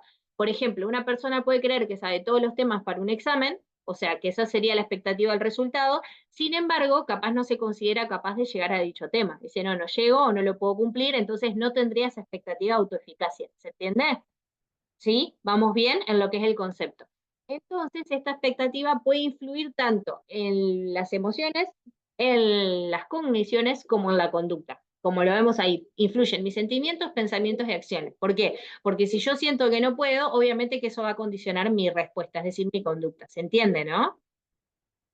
Bien, vamos bien. Entonces, las personas justamente con pocas expectativas tienden a mostrar en general, y esto es lo que dice la bibliografía, baja autoestima y sentimientos negativos sobre la propia capacidad. Y en cuanto a estas cogniciones o estos pensamientos, la percepción de autoeficacia facilita justamente las cogniciones referidas a las habilidades propias, actuando como un pensamiento motivador a la acción. Es decir, que si yo me siento capaz, obviamente que eso me va a llevar a tener como una mejor autoestima, pero que mis cogniciones, mi pensamiento, vayan hasta ese mismo o al mismo fin o a esa misma conducta, ¿no? Entonces, como dice ahí, la teoría va a llevarme y me va a motivar a poder generar la buena conducta o la conducta esperada. No solamente que se quede en ese sentimiento de autoeficacia, sino que yo lo pueda plasmar en lo que haga. Y por último, como dice ahí, en lo que respecta a la acción, las personas que se sienten eficaces eligen tareas más desafiantes, se ponen metas más altas y persisten más en sus propósitos. Fíjense lo interesante de la teoría, ¿no? Entonces, ¿por qué se mide la autoeficacia en el contexto deportivo? Justamente porque se espera el desafío, ¿sí? Se espera el afrontar la adversidad, se espera la meta alta o en realidad justamente esa persistencia en el propósito que vamos a ver que va a ser una de las cuestiones que va a ir midiendo el test. Por eso es tan importante la autoeficacia en los deportistas. Generalmente, justamente ahí, cuando se habla de esta autoeficacia, se habla en un sentido más bien concreto, haciendo referencia justamente a esta eficacia que yo percibo, o sea, que percibe cada una de las personas en una situación específica, por ejemplo, a aprobar un examen, una reunión social, o poder anteponerme ante cualquier desafío, un problema concreto de salud. Ahora, algunos autores, como por ejemplo los que crearon este test que vamos a ver, consideran la autoeficacia en un sentido más amplio y justamente la definen como una autoeficacia general, como un constructo más bien global que hace referencia, y ahí lo puse en negrita para que les quede, a la creencia estable que tiene la persona sobre su capacidad para manejar adecuadamente una amplia gama de estresores de la vida cotidiana. Entonces, no solamente se centra en algo en particular, sino en esa capacidad más bien general de autoeficacia que tiene la persona para justamente a enfrentar diferentes situaciones estresoras o estresantes de la vida cotidiana, ¿sí? Acordémonos que esta autoeficacia es una autopercepción, es la creencia que cada uno tiene, pero a su vez, si bien es una autopercepción y es la creencia que yo tengo respecto a esa propia capacidad, también me condiciona justamente la manera en cómo pienso y en cómo actúo, por eso es que es tan importante trabajar la autoeficacia, ¿no? Creo que en general como seres humanos y obviamente que mucho más en el deporte, ¿sí? Entonces acá vemos la escala de autoeficacia y por qué veíamos el término desde cómo lo concibe Bandura hasta justamente ver la autoeficacia general, ¿sí? Por eso es tan importante el marco teórico, porque también vemos de que algunos autores ven la autoeficacia como en determinada parte de la vida de la persona y en realidad este test, por ejemplo, mide la autoeficacia en general, o sea, es esa creencia en general que yo tengo de cómo voy a poder hacerle frente a los estresores de la vida cotidiana. Entonces, esta es la escala general de Scherer et al., creada en 1982, que como vemos es una escala cortita, o sea, de fácil aplicación, y tiene 12 ítems, una escala tipo Likert que va de 0 a 4. Fíjense, nunca me ocurre hasta el 4, que es siempre me ocurre. Por ejemplo, y ahora vamos a ver después la corrección y demás, y sobre todo en cómo se subdividen, o sea, las dimensiones que tiene el instrumento. Si algo parece muy complicado, ni siquiera me molesto en intentarlo, ¿sí? Primer ítem. Evito tratar de aprender cosas nuevas cuando parecen demasiado difíciles. ¿Sí? No lo voy a leer todo, pero fíjense en de cómo en realidad, si bien es una escala que se aplica y valida al deporte, en realidad se aplica a la generalidad, ¿no?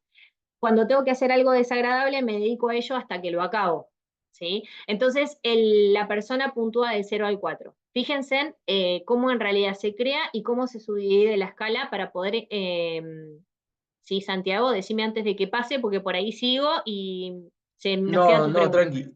Pregunto yo desde el desconocimiento, ¿que hay adaptaciones específicas para el deporte, alguna que esté buena o para algún porque yo me pongo, ¿por qué traigo esto? Porque me puedo pensar de que el juego a veces es un universo, es algo mágico, ¿no? Es como ese universo mágico entonces yo capaz que en mi vida y soy medio ahí, pero cuando juego soy un personaje distinto. Entonces, capaz que yo afuera no me gusta aprender cosas, o no tomo riesgos, o ni idea, pero me pongo los cortos, me doy contra todo. Y aparte tengo, no sé, 10 años de carrera y también, ¿me explicó? Pues me parece Sí. importante ir a lo específico si vamos a pensarlo en el deporte, por ahí. Sí. En realidad las adaptaciones que hay muchas adaptaciones en el deporte, tanto colectivo como individual, pero fíjate que ninguno de los ítems está redactado específicamente al contexto deportivo o a un deporte. Entonces, yo no he encontrado, igual me llevo otro deber, ¿no? Porque, a ver, hay tanto material y tanta bibliografía que ojalá pudiéramos abarcar todo, claramente no. Puede ser otro deber para llevarnos todos, pero justamente de ver si hay algo específico en el contexto deportivo, que está O sea, yo adaptada al contexto. me imagino Sí. igual que esto tiene mucha coherencia, o sea, Sí. no, pero No, yo ¿sabes como por qué? buscándole la pata al gato, ¿viste? La quinta al No, gato, que a y veces puede. está perfecto. Para eso estamos, ¿no? Justamente para aprender, aparte muy interesante, pues justamente no es lo mismo cuando uno lo evalúa. Pero también pensemos en esto, de que por lo general, eh, cuando nosotros aplicamos las escalas en el contexto deportivo, siempre estamos haciendo referencia a ese deporte que están practicando, ¿no? Porque es como decía Vero, incluso muchas veces cuando uno lo aplica de manera colectiva, no sé cómo ha sido la experiencia de ustedes, pero mis experiencias por lo general es en el vestuario o mismo en la grada de la cancha. O sea, ahí o antes del entrenamiento o después o antes de que estén saliendo, por lo general es antes del entrenamiento que los tenés como más concentrados, por ahí es lo que decía el técnico, por lo menos en mi experiencia, pero por lo general es en ese contexto. Eh, Me hiciste pensar porque, por ejemplo, hay otros cuestionarios, como vamos a ver más adelante, el de resiliencia, el de optimismo, en donde hay no solamente adaptaciones, sino creaciones de cuestionarios directamente para el ámbito deportivo, o sea, para el contexto deportivo. Entonces me hiciste pensar porque me gustaría buscar para ver si hay, esta es la escala que en realidad se usa y la que compartimos con Vero porque es la que se aplica acá en Uruguay y porque tiene las propiedades psicométricas, que ahora lo vamos a ver, que son buenas acá en Uruguay y en muestra uruguaya, ¿no? Que no es menor justamente porque sabemos que estamos aplicando instrumentos que nada, son válidos y confiables, lo que hablábamos hoy. Pero me llevo, sí, como ese deber porque me pareció muy interesante tu pregunta para ver si se puede, si hay algo específico en el ámbito específico del deporte o que en realidad los ítems estén redactados para ese contexto.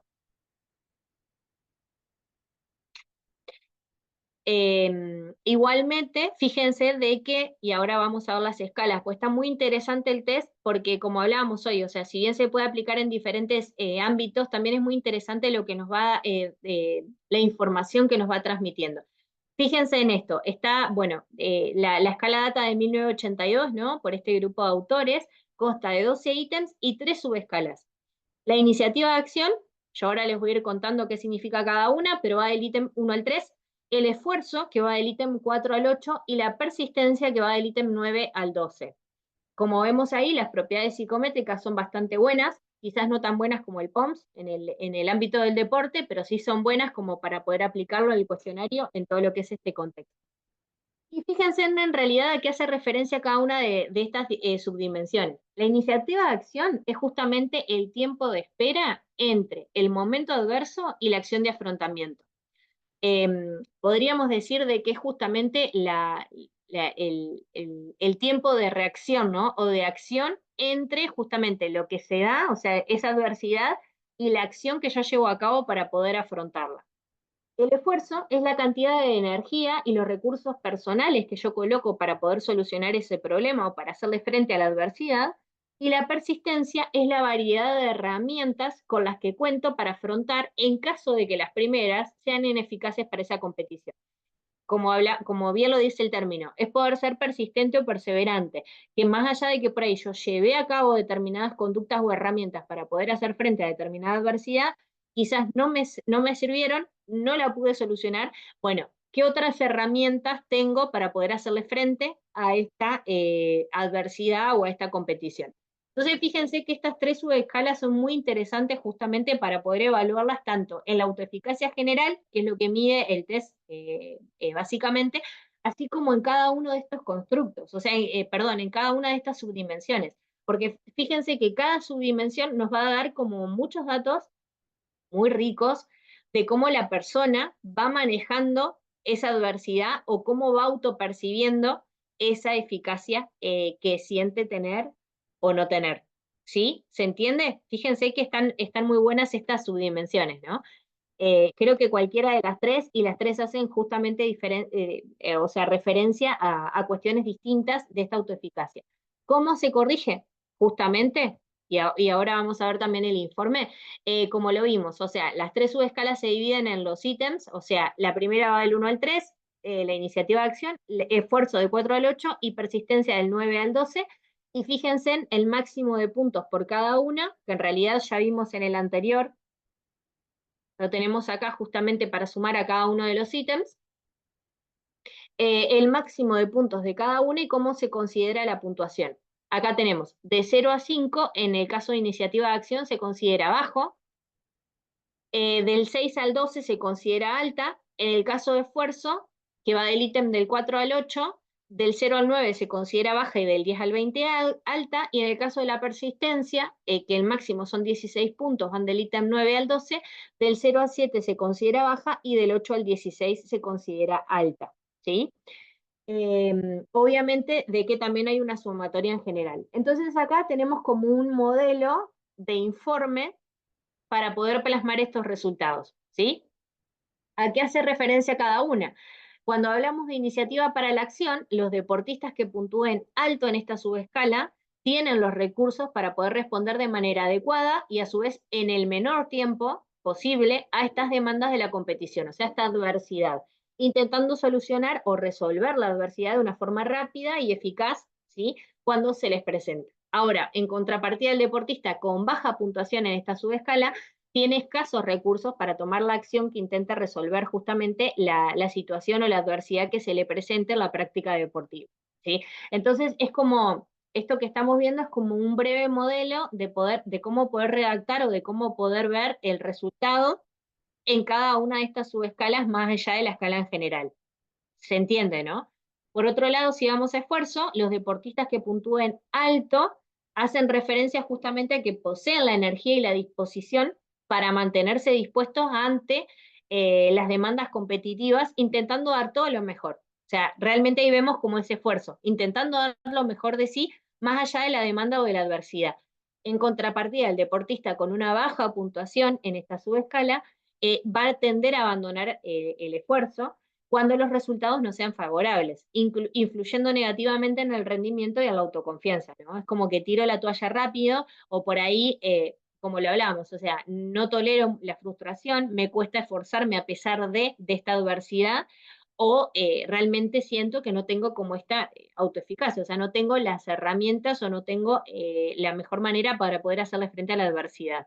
Y por último, la persistencia, que es esta tercera subescala, los deportistas con altas puntuaciones tienden a utilizar múltiples recursos, o sea, muchas herramientas en busca de una solución favorable al rendimiento, y a la autoconfianza, ¿sí? Entonces es como que intento, o sea, no solamente de que tengo las herramientas, sino de que las llevo a cabo y las pongo en práctica de una y otra manera para poder justamente hacer frente a esta situación de adversidad. Aunque muchas veces eso implique el uso de varias o de distintas estrategias de afrontamiento. No sé, por ejemplo, ante tal situación particular de adversidad, voy a poner el ejemplo del futbolista que les decía yo, me gritan desde la tribuna, bueno, pongo en práctica tal estrategia. No me sirve, sigo desconcentrado, bueno, tengo que poner en práctica otra, ¿sí? Eso es ser persistente, porque por ahí yo quiero que a la primera, obviamente, me sirva concentrarme de vuelta en el partido y que no perjudique nada mi rendimiento. Pero por ahí eso a veces me resulta o a veces no me resulta, y eso hace que yo tenga que buscar otra estrategia para poder volver al partido, para poder volver al rendimiento de la mejor manera posible. En contrapartida, el deportista con baja puntuación en esta dimensión, en esta subdimensión de persistencia, va a tender a abandonar rápidamente la situación que entienda que no puede afrontar o salir airoso de la misma. Es decir, si yo sé que no voy a poder salir airoso, o sea, que no me va a ir bien, que no voy a tener éxito en la situación, prefiero abandonar, prefiero salir de la situación, prefiero evitarla, prefiero irme, prefiero negarla, prefiero, o sea, de alguna manera a hacerle frente. Lo que significa que al primer intento fallido, o sea, el primer intento que yo intento, pero no puedo, volviendo al ejemplo de este futbolista, intento reparar mi estado emocional ahí en el medio de la cancha y, por ejemplo, intentar concentrarme en mis compañeros y no en el público, o intentar concentrarme en mi trabajo en vez de escuchar a esta mujer que me está gritando, o no estoy pudiendo, no puedo, o sea, o fallé, no voy a poner en práctica más recursos, lo cual va a ser perjudicial, no solamente para mi rendimiento, sino para mi autoconfianza. Por eso, acuérdense del principio y la importancia de la teoría, que la autoeficacia se relaciona mucho con el autoestima. Es decir, que si yo siento que tengo realmente ese sentimiento, esa autoeficacia para poder hacer frente al estresor, obviamente que me voy a sentir mejor conmigo mismo. Como yo les daba el ejemplo del futbolista, llega a esta sesión y me dice, jugué re poquito, pero lo que jugué lo jugué muy bien. O sea, no me afectó, o pude, o sea, ¿no? Entonces eso hace que obviamente no solo acreciente la autoestima, sino también el rendimiento. O sea, el rendimiento mejora y es notorio en la cancha, o por lo menos él lo autopercibió como totalmente eficaz, ¿no? En cambio, si no hubiera podido, como quizás le pasó en otras ocasiones, o sobre todo en esos momentos, como él me decía, en donde mayor crisis le generaba, o ganas de hasta incluso abandonar el deporte le daban, no solo perjudica el rendimiento, sino la propia autoconfianza, no solo del jugador, sino de la persona, como yo les daba el ejemplo, ¿no? Porque no solo afectó el rendimiento dentro de la cancha, sino de que, fíjense, de que a él le afectó hasta el punto de no querer ni salir a hacer un mandado o sentirse como mal en el deporte o querer abandonarlo. ¿Sí? Entonces, ahí vemos como el modelo de redacción, eh, dependiendo de los puntajes y de la puntuación, y sobre todo de cada una de las subescalas, porque como vemos, cada una nos aporta datos diferentes, pero a su vez muy ricos para ver cómo desempeña, o sea, cómo manifiesta y cómo se observa también la propia persona en esta autoeficacia, ¿no? En cómo maneja o cómo afronta estas adversidades o estas situaciones que se le pueden presentar en una competición. ¿Hasta acá vamos bien? ¿Alguna duda, alguna pregunta de este test de autoeficacia en sí? ¿Algún aporte o algo que quieran comentar? Yo tengo una duda en realidad en relación a esto de la autoeficacia. Un poco, no sé si es que hay algunos autores, pero he visto como algunas referencias en relación a que un exceso de autoeficacia podría como disminuir el rendimiento.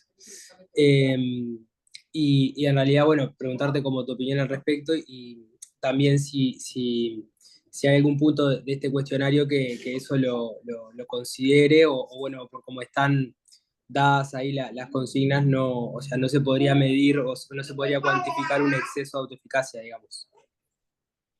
Yo creo de que en este caso en particular, capaz que no se ve reflejado en el cuestionario, no sé, capaz que se supone, ¿no? Que a veces sí conocemos a la persona o al deportista que se lo aplicamos y a veces no, como para también ver o interpretar con otra mirada más cualitativa, que es lo que hablaba Vero, que a veces complementa muy bien el uso de esto cuantitativo en este caso.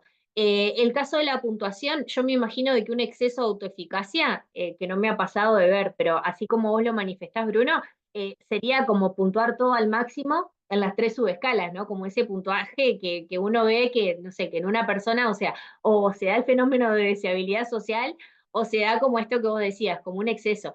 Igual es muy interesante esto que decís, y contame, Bruno, si vos lo leíste, o lo que leíste, o estos autores lo leíste específicamente en el contexto deportivo o en general, porque me pareció interesante esto que comentabas.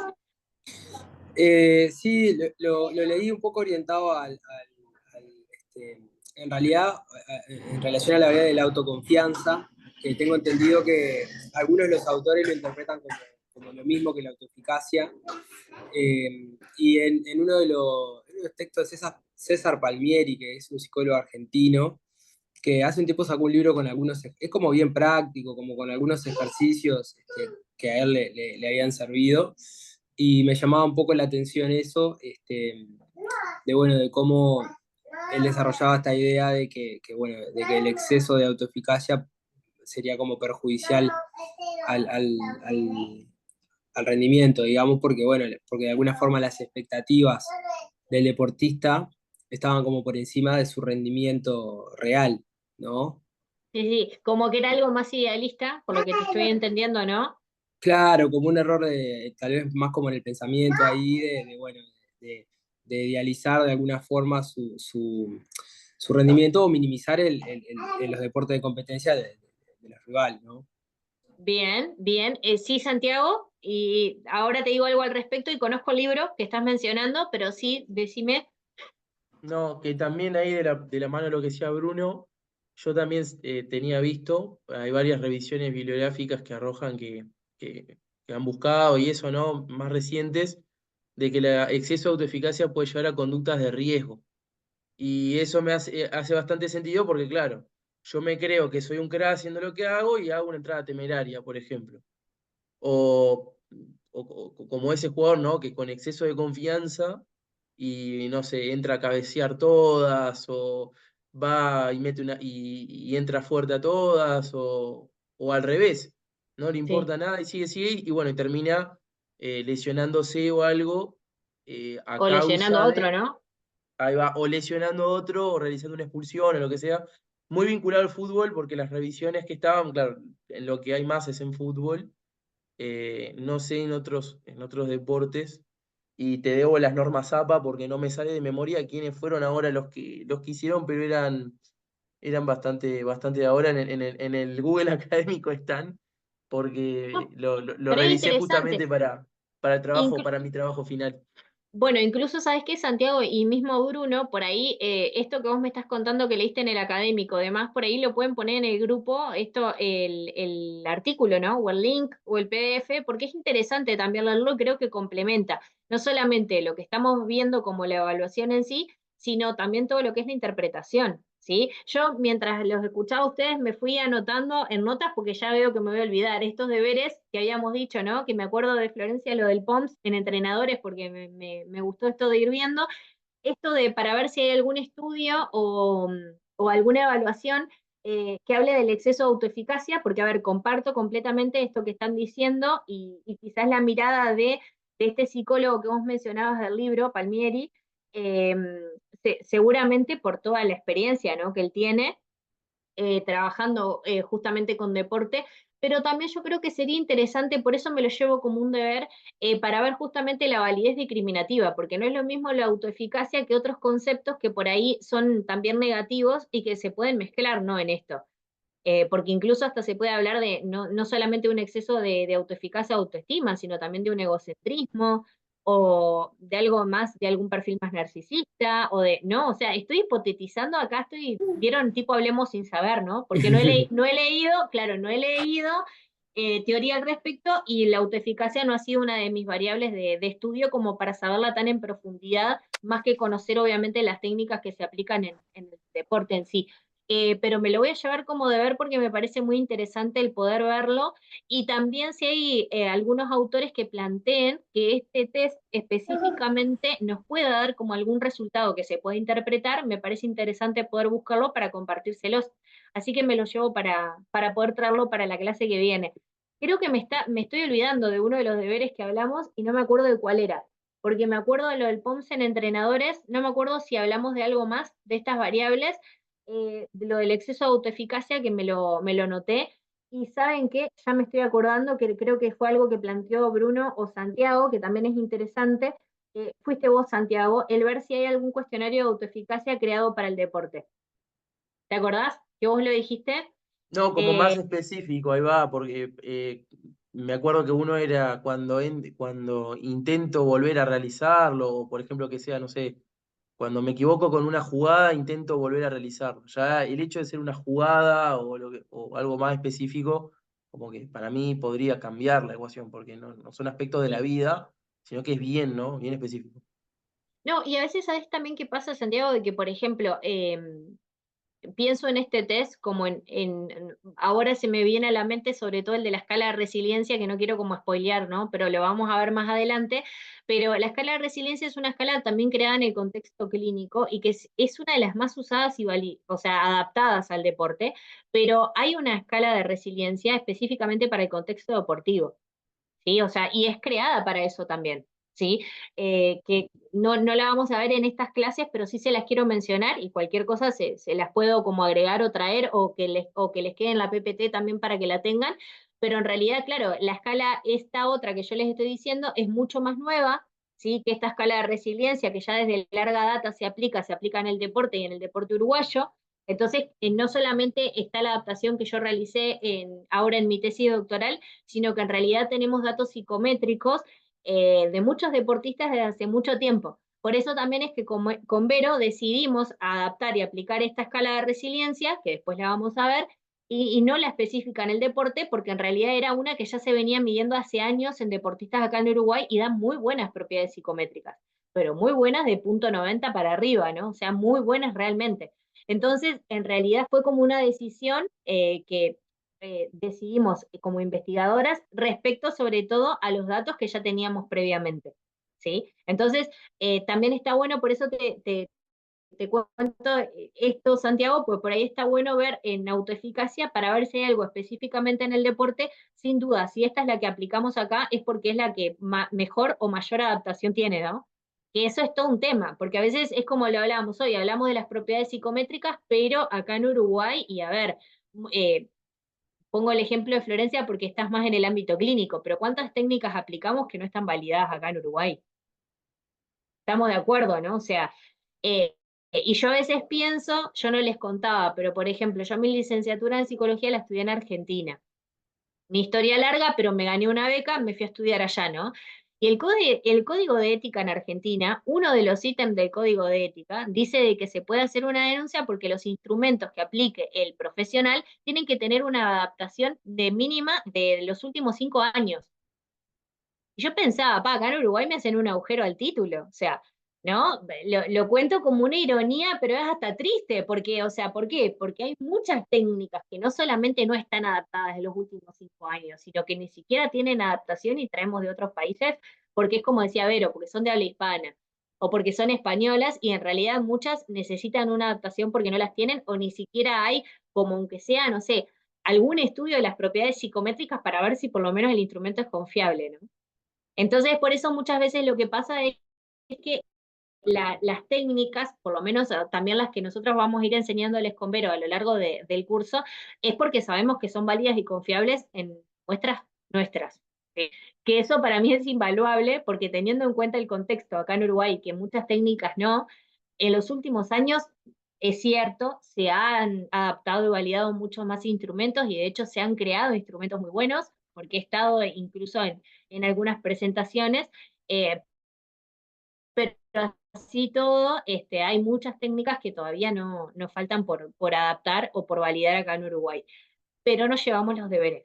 ¿Sí? Así que se los voy a hacer acordar en el grupo después de la semana, cosa de que no me dejen sola con los deberes y que todos podamos ir como buscando y viendo, nos llevamos como para ver si hay alguno específico. Y esto de lo del exceso de autoeficacia me encantó también, porque no creo que haya algo específico desde la bibliografía que lo estudie. Capaz que sí, lo hay. No sé si como un fenómeno tal, me suena que el autor capaz que lo hizo desde su experiencia y su práctica, que me parece que está bárbaro, ¿no? Porque da pila de conocimiento. De hecho, voy a ver si también me pongo a hojear el libro, porque capaz él menciona algo más a nivel teórico, pero es muy interesante, ¿no? para saber cómo interpretarlo y en esto que hablábamos, de que no solamente quede el dato del cuestionario, sino poder dar al deportista las herramientas dependiendo de justamente los resultados, que no quede, te dio baja iniciativa para la acción o te dio alta persistencia, sino poder darle como otra devolución más nutritiva con estrategias para poder implementar, que es un poco la idea que tenemos con Vero de poder dejarles, ¿no? No solamente de poder elaborar un informe, sino poder dar como el pronóstico, como decimos nosotros, o sea, no solo como ese diagnóstico, cómo se ve, sino bueno, de acá a futuro. Y si incluso estuviera bien, es como les decía Vero en una de las clases pasadas, siempre se puede mejorar, o sea, o siempre podemos como generar algún que otro tips, ¿viste? O sea, vieron que siempre está bueno como verlo para poder estar como un poco mejor.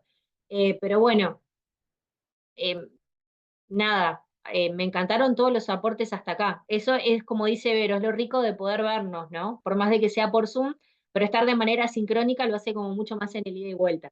Pero bien, nos quedan unos minutos, pero avanzamos, ¿sí? ¿Les parece? ¿Sí? Por lo menos damos lo que nos deje el tiempo y después retomamos el martes que viene, porque se viene una de mis variables de tesis doctoral, chicos. O sea que esta se supone que sé mucho, se supone, ¿no? No, pero es una variable muy conocida en el ámbito del deporte. Lo digo en chiste, pero es una variable que en estos últimos años se viene estudiando mucho, mucho, mucho, y en realidad, nada, asociado a cosas negativas, ¿no? Asociado a la alta prevalencia de burnout en los deportistas.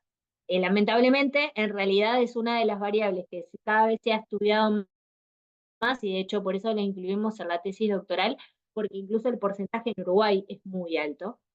Entonces, más o menos para que se hagan una idea, los porcentajes de burnout en deportistas es desde un 5 hasta un 10%, depende de las investigaciones, y es un montón. O sea, que un 10% de los deportistas, o cerca, ¿no? Un 8, un 9, es una prevalencia muy, muy alta, es un montón. Entonces, justamente es una de las variables que se viene estudiando cada vez más en el deporte para ver cómo podemos hacer frente a esto, ¿no? Bueno, en mi caso, o sea, estoy haciendo tremenda propaganda a la tesis, pero les cuento porque justamente vimos el burnout para ver qué factores pueden proteger al deportista del burnout y vimos que dos de los factores que pueden proteger al deportista es la resiliencia y el optimismo, ¿sí? Variables que vamos a ver más adelante, pero está estadísticamente comprobado y en deportistas uruguayos, entonces está bueno poder mencionarlo, porque más allá de que a veces podemos ver a nuestros deportistas el síndrome, o sea, el burnout en sí, como síntomas, que ahora lo vamos a ir viendo, o sea, puntuaciones en determinadas dimensiones, también tenemos estrategias para poder contrarrestarlo y para que no llegue justamente a enfermar, ¿no? Que no llegue a ser o a desarrollarse del todo este síndrome. Pero bueno, el burnout es muy conocido, ¿sí? Creo que esta fotito lo grafica todo, porque también se lo conoce como el síndrome del quemado, y yo no sé, me imagino, chicos, que ustedes han escuchado hablar, pero sabemos que es un mito de la psicología laboral, ¿sí? Lo han escuchado, ¿no? Estamos de acuerdo de que por ahí es uno de el síndrome del quemado, el burnout. Bien, en realidad se comienza a estudiar en el ámbito laboral por unas autoras que en realidad también construyen una de las primeras escalas para medirlo, y luego se va llevando a otros ámbitos, como por ejemplo el caso del deportivo, que ya hace muchos años se estudia este síndrome, el burnout en el deporte. Como sabemos, es un síndrome tridimensional, ¿sí? ¿Por qué? Porque está caracterizado por tres grandes dimensiones o por tres grandes síntomas, podríamos decir. El agotamiento emocional, la despersonalización y la reducida realización personal. ¿A qué se refiere cada una de ellas? ¿Sí? Como vemos, el agotamiento emocional hace referencia a esa sensación de sobreesfuerzo físico y hastío emocional que se produce como consecuencia de las continuas interacciones que los trabajadores deben mantener entre ellos, así como con los clientes, ¿no? De ahí viene este agotamiento emocional. Y me acuerdo de uno de los ítems del test, porque se me vino a la cabeza justo, estoy al límite de mis posibilidades. ¿Vieron cuando estoy como, ya no estaría dando más? O estoy como, eso grafica justamente este sobreesfuerzo físico y este hastío emocional que se produce justamente como consecuencia de la interacción, ¿sí? Que se da entre sí, o sea, entre los trabajadores entre sí y con los demás. Cuando hablamos de la despersonalización, supondría el desarrollo de actitudes y respuestas cínicas hacia las personas a quienes los trabajadores, cuando empiezo a despersonalizar, empiezo en vez de ver como un sujeto que tengo enfrente o al lado, a un objeto, ¿sí? Esas son las respuestas como cínicas. Empiezo como a destratar o a tratar mal o a objetivizar a una persona que no debería de hacerlo. Esa es como la despersonalización.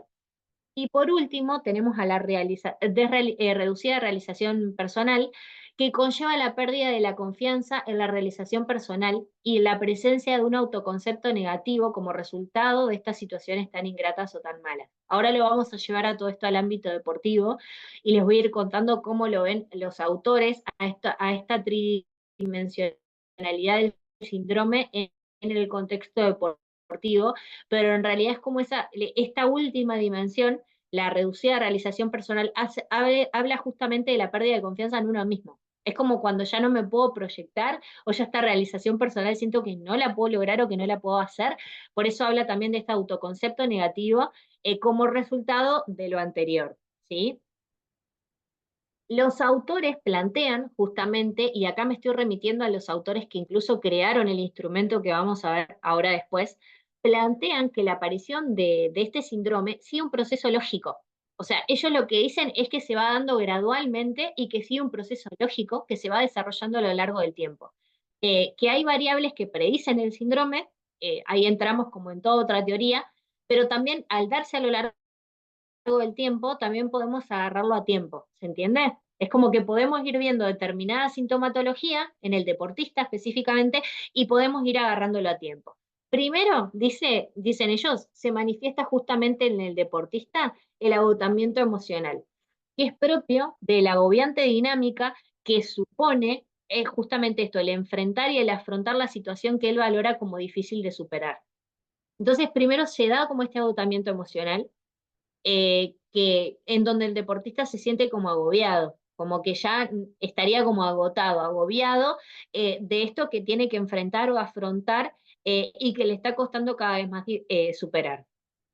Cuando este agotamiento se consolida en la persona, la próxima manifestación va a ser la presencia de la despersonalización, que es esto, ¿no? Empiezo a tratar mal a mi compañero, o le hablo mal al técnico, o tiro algo contra el banco, o, no sé, pego el portazo, o, ¿sí? O se puede ver manifestado en conductas o directamente en este estrato o en este trato más cínico hacia las personas que lo rodean. Y esta inapropiada estrategia de afrontamiento va a dar paso al tercer lugar, que es la reducida realización personal, que es la sensación de no ser capaz de conseguir una realización personal a través del deporte o en el contexto deportivo. Y esta es la puerta de entrada a la definición concreta justamente de la existencia real y aparente del síndrome en el deportista. Entonces, recapitulando, se va dando como de manera gradual, por eso es tan importante ver cómo puntúa, pensando específicamente en este instrumento de evaluación, el deportista en cada una de las dimensiones, ¿sí? Porque por ahí, para poder, obviamente hay que ver que el deportista tiene el síndrome, en realidad tiene que puntuar alto en las tres dimensiones, ¿no? Tiene que ser alto el burnout. Ahora, quizás no hay una puntuación alta en las tres dimensiones, pero sí hay en alguna en particular. Por eso es que está tan bueno ver esto y por eso esta es una de las diapositivas que yo agregué, que después le vamos a pasar toda la PPT. Pero esto se produce a lo largo del tiempo y esto es lo que plantean y lo que miden los autores mismos en este test que vamos a ver, que vamos a aprender ahora. Entonces, en el contexto deportivo, Fender, y fíjense, en 1989, o sea, ya hace un montón, en realidad él estudia, o sea, lleva el burnout, o sea, el constructo, el concepto de burnout al ámbito deportivo, y en realidad lo plantea como una reacción al estrés de la competición, ¿sí? ¿Se acuerdan de que Vero ya se los mencionó antes? Y en realidad es como una respuesta, o sea, un estrés crónico. Una cosa es tener un estrés ante un momento de adversidad, no sé, una final, un partido, y otras cuando el estrés es crónico, no se me va más. Por más de que tenga diferentes partidos, diferentes competiciones, yo sigo sintiendo esa misma sensación. Entonces, cuando ese estrés llega a ser crónico, ahí es donde yo lo llamaría el burnout. Entonces, los síntomas principales son, como lo hablábamos, el agotamiento emocional, que es traído también del contexto laboral, la actitud impersonal hacia los demás, que vendría a ser esta despersonalización, pero lo que Fender agrega en el contexto deportivo, en esta reducida realización personal, es que va bajando la motivación del deportista, o sea, va bajando el rendimiento deportivo, ¿sí? No solamente es esta tríada, o sea, esta tridimensionalidad, sino de que a su vez en el deporte lo que se ve es una baja en el rendimiento deportivo. Entonces, como dice ahí, es como un fuego interno que va consumiendo la motivación del deportista. Y que los estudios también, que esto es muy interesante, lo que nos dicen, es que el burnout, o en realidad este estrés crónico, se ve más en perfiles idealistas y perfeccionistas, en esta vulnerabilidad. Y no solamente en perfiles idealistas y perfeccionistas, también esto, y si trabajan en formativas o si trabajan con adolescentes, es muy importante, se ve mucho en los deportistas más jóvenes.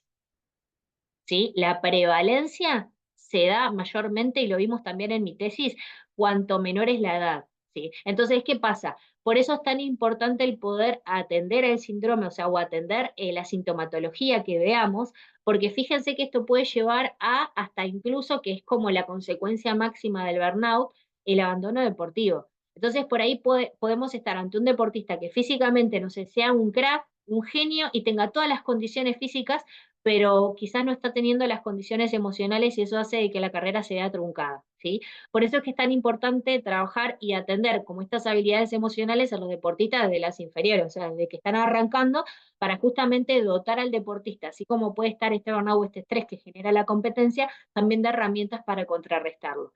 Las investigaciones incluso en diferentes partes del mundo o sea, condicen con los resultados que encontramos en Uruguay, que en realidad, o sea, el mayor burnout se ve en edades más jóvenes, ¿sí? Y también las investigaciones nos muestran que se dan en deportistas más idealistas y más perfeccionistas. Entonces es como que quiero hacer todo a mi manera y de la mejor manera, y si no me está saliendo, o sea, me está costando como afrontar ese estrés o eso que me genera la competición, y ahí es donde empieza como a generarse ese burnout, sobre todo como ese fuego interno, o sea, me voy como quemando, quemando, quemando, y se va apagando esa motivación, o sea, se va consumiendo eso que es lo que me lleva no solamente a generar o a intervenir de la mejor manera en el deporte, sino a mejorar mi rendimiento. Hasta acá vamos bien, algo para aportar o ver de lo que es el constructo en sí, porque creo que es muy interesante el burnout y más en el deporte, o sea, ¿bien? ¿Alguna duda? ¿Algo? No, no, Ok, yo ninguna duda, bien. pero me llamó como bastante la atención este dato que vos decías, Estefanía, de la prevalencia en los deportistas más jóvenes. Y pensé como automáticamente también en el rol de las familias, ¿no? Sobre todo articulándolo con esto que vos decías, que la resiliencia y el optimismo son como factores protectores y la importancia del rol de las familias, como facilitadoras o como protectoras del burnout, ¿no? No solo del Y rol de la bueno, institución deportiva, ¿no? O el entrenador de repente. yo no los quise machacar tanto con teoría, porque es más, esto como que lo que yo les estoy hablando, contando antes de cada test, es como muy personal, o sea, no, yo lo agregué, pero para mí está bueno poder contextualizarlo, pero solamente, Bruno, esto que vos decís, te voy a dar como algo chiquitito de todo lo que hay de estudiado del burnout. Pero estos mismos autores dicen de que así como hay variables protectoras, hay variables predictoras del burnout. Y una de ellas puede ser el contexto de la familia. Es decir, de que este contexto, así como muchas veces se da, bueno, la misma relación con el entrenador, con los pares y demás, o sea, hay varias variables predictoras, ellos incluso las dividen como en grupos. Eh, También es interesante porque tengo como variables protectoras para contrarrestarlo. Pero esto de la familia o el contexto social o el contexto de apoyo percibido que tenga el deportista es muy importante, porque justamente esto puede ser percibido como algo estresor o como algo protector. ¿Sí? Entonces, como vos decías, Bruno, dependiendo de cómo se perciba o cuál puede ser como esas variables predictivas que tenga o que muestre el deportista como estresoras o como que le generen este burnout, qué importante que es poder trabajar en las variables protectoras, ¿no? Sea como en este contexto o las familias o con el deportista en sí. Algo de lo que estudiamos es que es cierto, sí, la prevalencia es muy alta acá en Uruguay, de hecho es más, hay como o sea, la prevalencia en general se ha mantenido bastante estable a lo largo de diferentes estudios en distintos países y en distintos deportes. Es como que esta prevalencia que oscila entre el 5 y el 10%, o el 8 o el 9 para ser como muy buena por ciento, se ha repetido en diferentes estudios, o sea, distintos investigadores en distintos estudios, y bueno, y acá en Uruguay es algo bueno, que ya Vero, incluso en estudios anteriores, mucho antes o sea, de que yo terminara la carrera, creo, se venía viendo una prevalencia alta, y bueno, y ahora la confirmé, fue como bastante alarmante, y de hecho también hay diferencias en género, o edad, como le decimos, y demás. Sí, Tiago.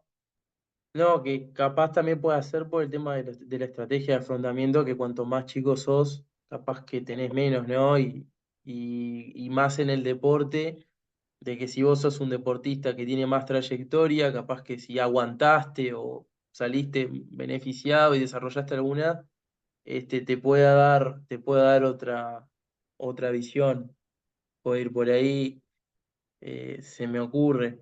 Aunque yo lo he vivido muy de cerca con un colega cuando trabajaba en formativas, en un equipo de escasos recursos, y también es muy frustrante por el lado del entrenador, porque claro, en formativas, por ejemplo, la mayoría, salvo en los grandes y capaz que alguno más que ahora está gerenciado por algún grupo inversor, y tenés 30 gurises, tenés 6 pelotas y un profe. Y a veces alguno, un ayudante que te hace de pinta ahí, o sea, un pasante que, como me tocó a mí, por ejemplo, pero sos 2 para 30 la mayoría de las veces, y con 6 pelotas. Entonces es muy frustrante, y encima los dirigentes te piden que ganes igual, estando en cualquier cuadro, se olvidan del objetivo, capaz que es una permanencia, pero te va a caer alguno. Y hoy por hoy también el tema padres, que quizá antes el entrenador era una figura que era más autoritario, pero tenía un respeto más grande. Entonces, capaz que eso, desde el lado del entrenador, por ahí hoy te interpela cualquiera. Y tiene tu número cualquiera, al WhatsApp, y te llaman a cualquier hora, literal. Y es un estado constante de esa situación. Y a mí me pasó que mi colega, llegó a estar una semana fuera, tuvo que dirigir el profe y yo, este, porque él pasó por una situación de estrés importante. Y no es joda, es verdad. No solo en el deporte, sino en los deportistas, sino en el entrenador. Y creo que también, si la cabeza por ahí, y más con jóvenes, ¿no? Está quemada, ¿cómo vas a formar al otro? O incluso vos mismo te vas a equivocar en decirle a veces cualquier cosa a un chiquilín o algo, y es porque vos capaz que no, si estuviese bien, ¿no? Pero es un fenómeno muy complejo. Totalmente, no, Santiago, o sea, mil gracias por este aporte. Y vos sabés que mientras te escuchaba me acordaba, hace poco di clases en un curso de ONFI para preparar a jueces, ¿no? Y Buah, mientras te escuchabas, sí, para porque el jueces, juez está, sí. de grafitearte el auto, de querer agarrarte a las piñas afuera, bueno, de lo que sea. Pero ¿sabés qué me surgió mientras te escuchaba, Santiago? De que fíjate lo que te pasó y este ejemplo, ¿no? Que tuviste que cubrir a este compañero, bueno, a este colega y demás, porque es como decías, o sea, este fenómeno se da y se da en todos. Fíjate en algo que hablábamos en clases en el interior, ¿no? En donde muchas veces el entrenador es un padre.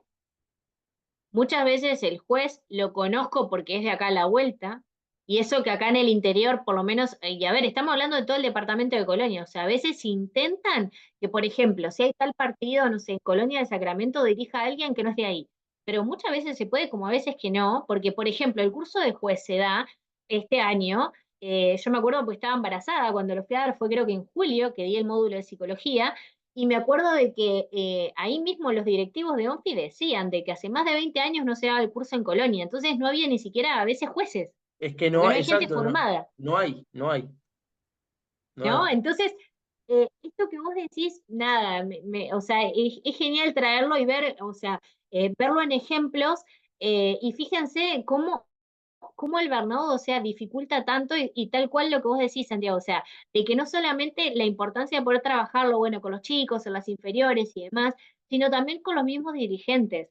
Porque tal cual, que es lo que yo hablaba, les contaba antes, así como hablábamos del POMS en entrenadores, ¿no? Que fue algo que surgió como uno de los deberes.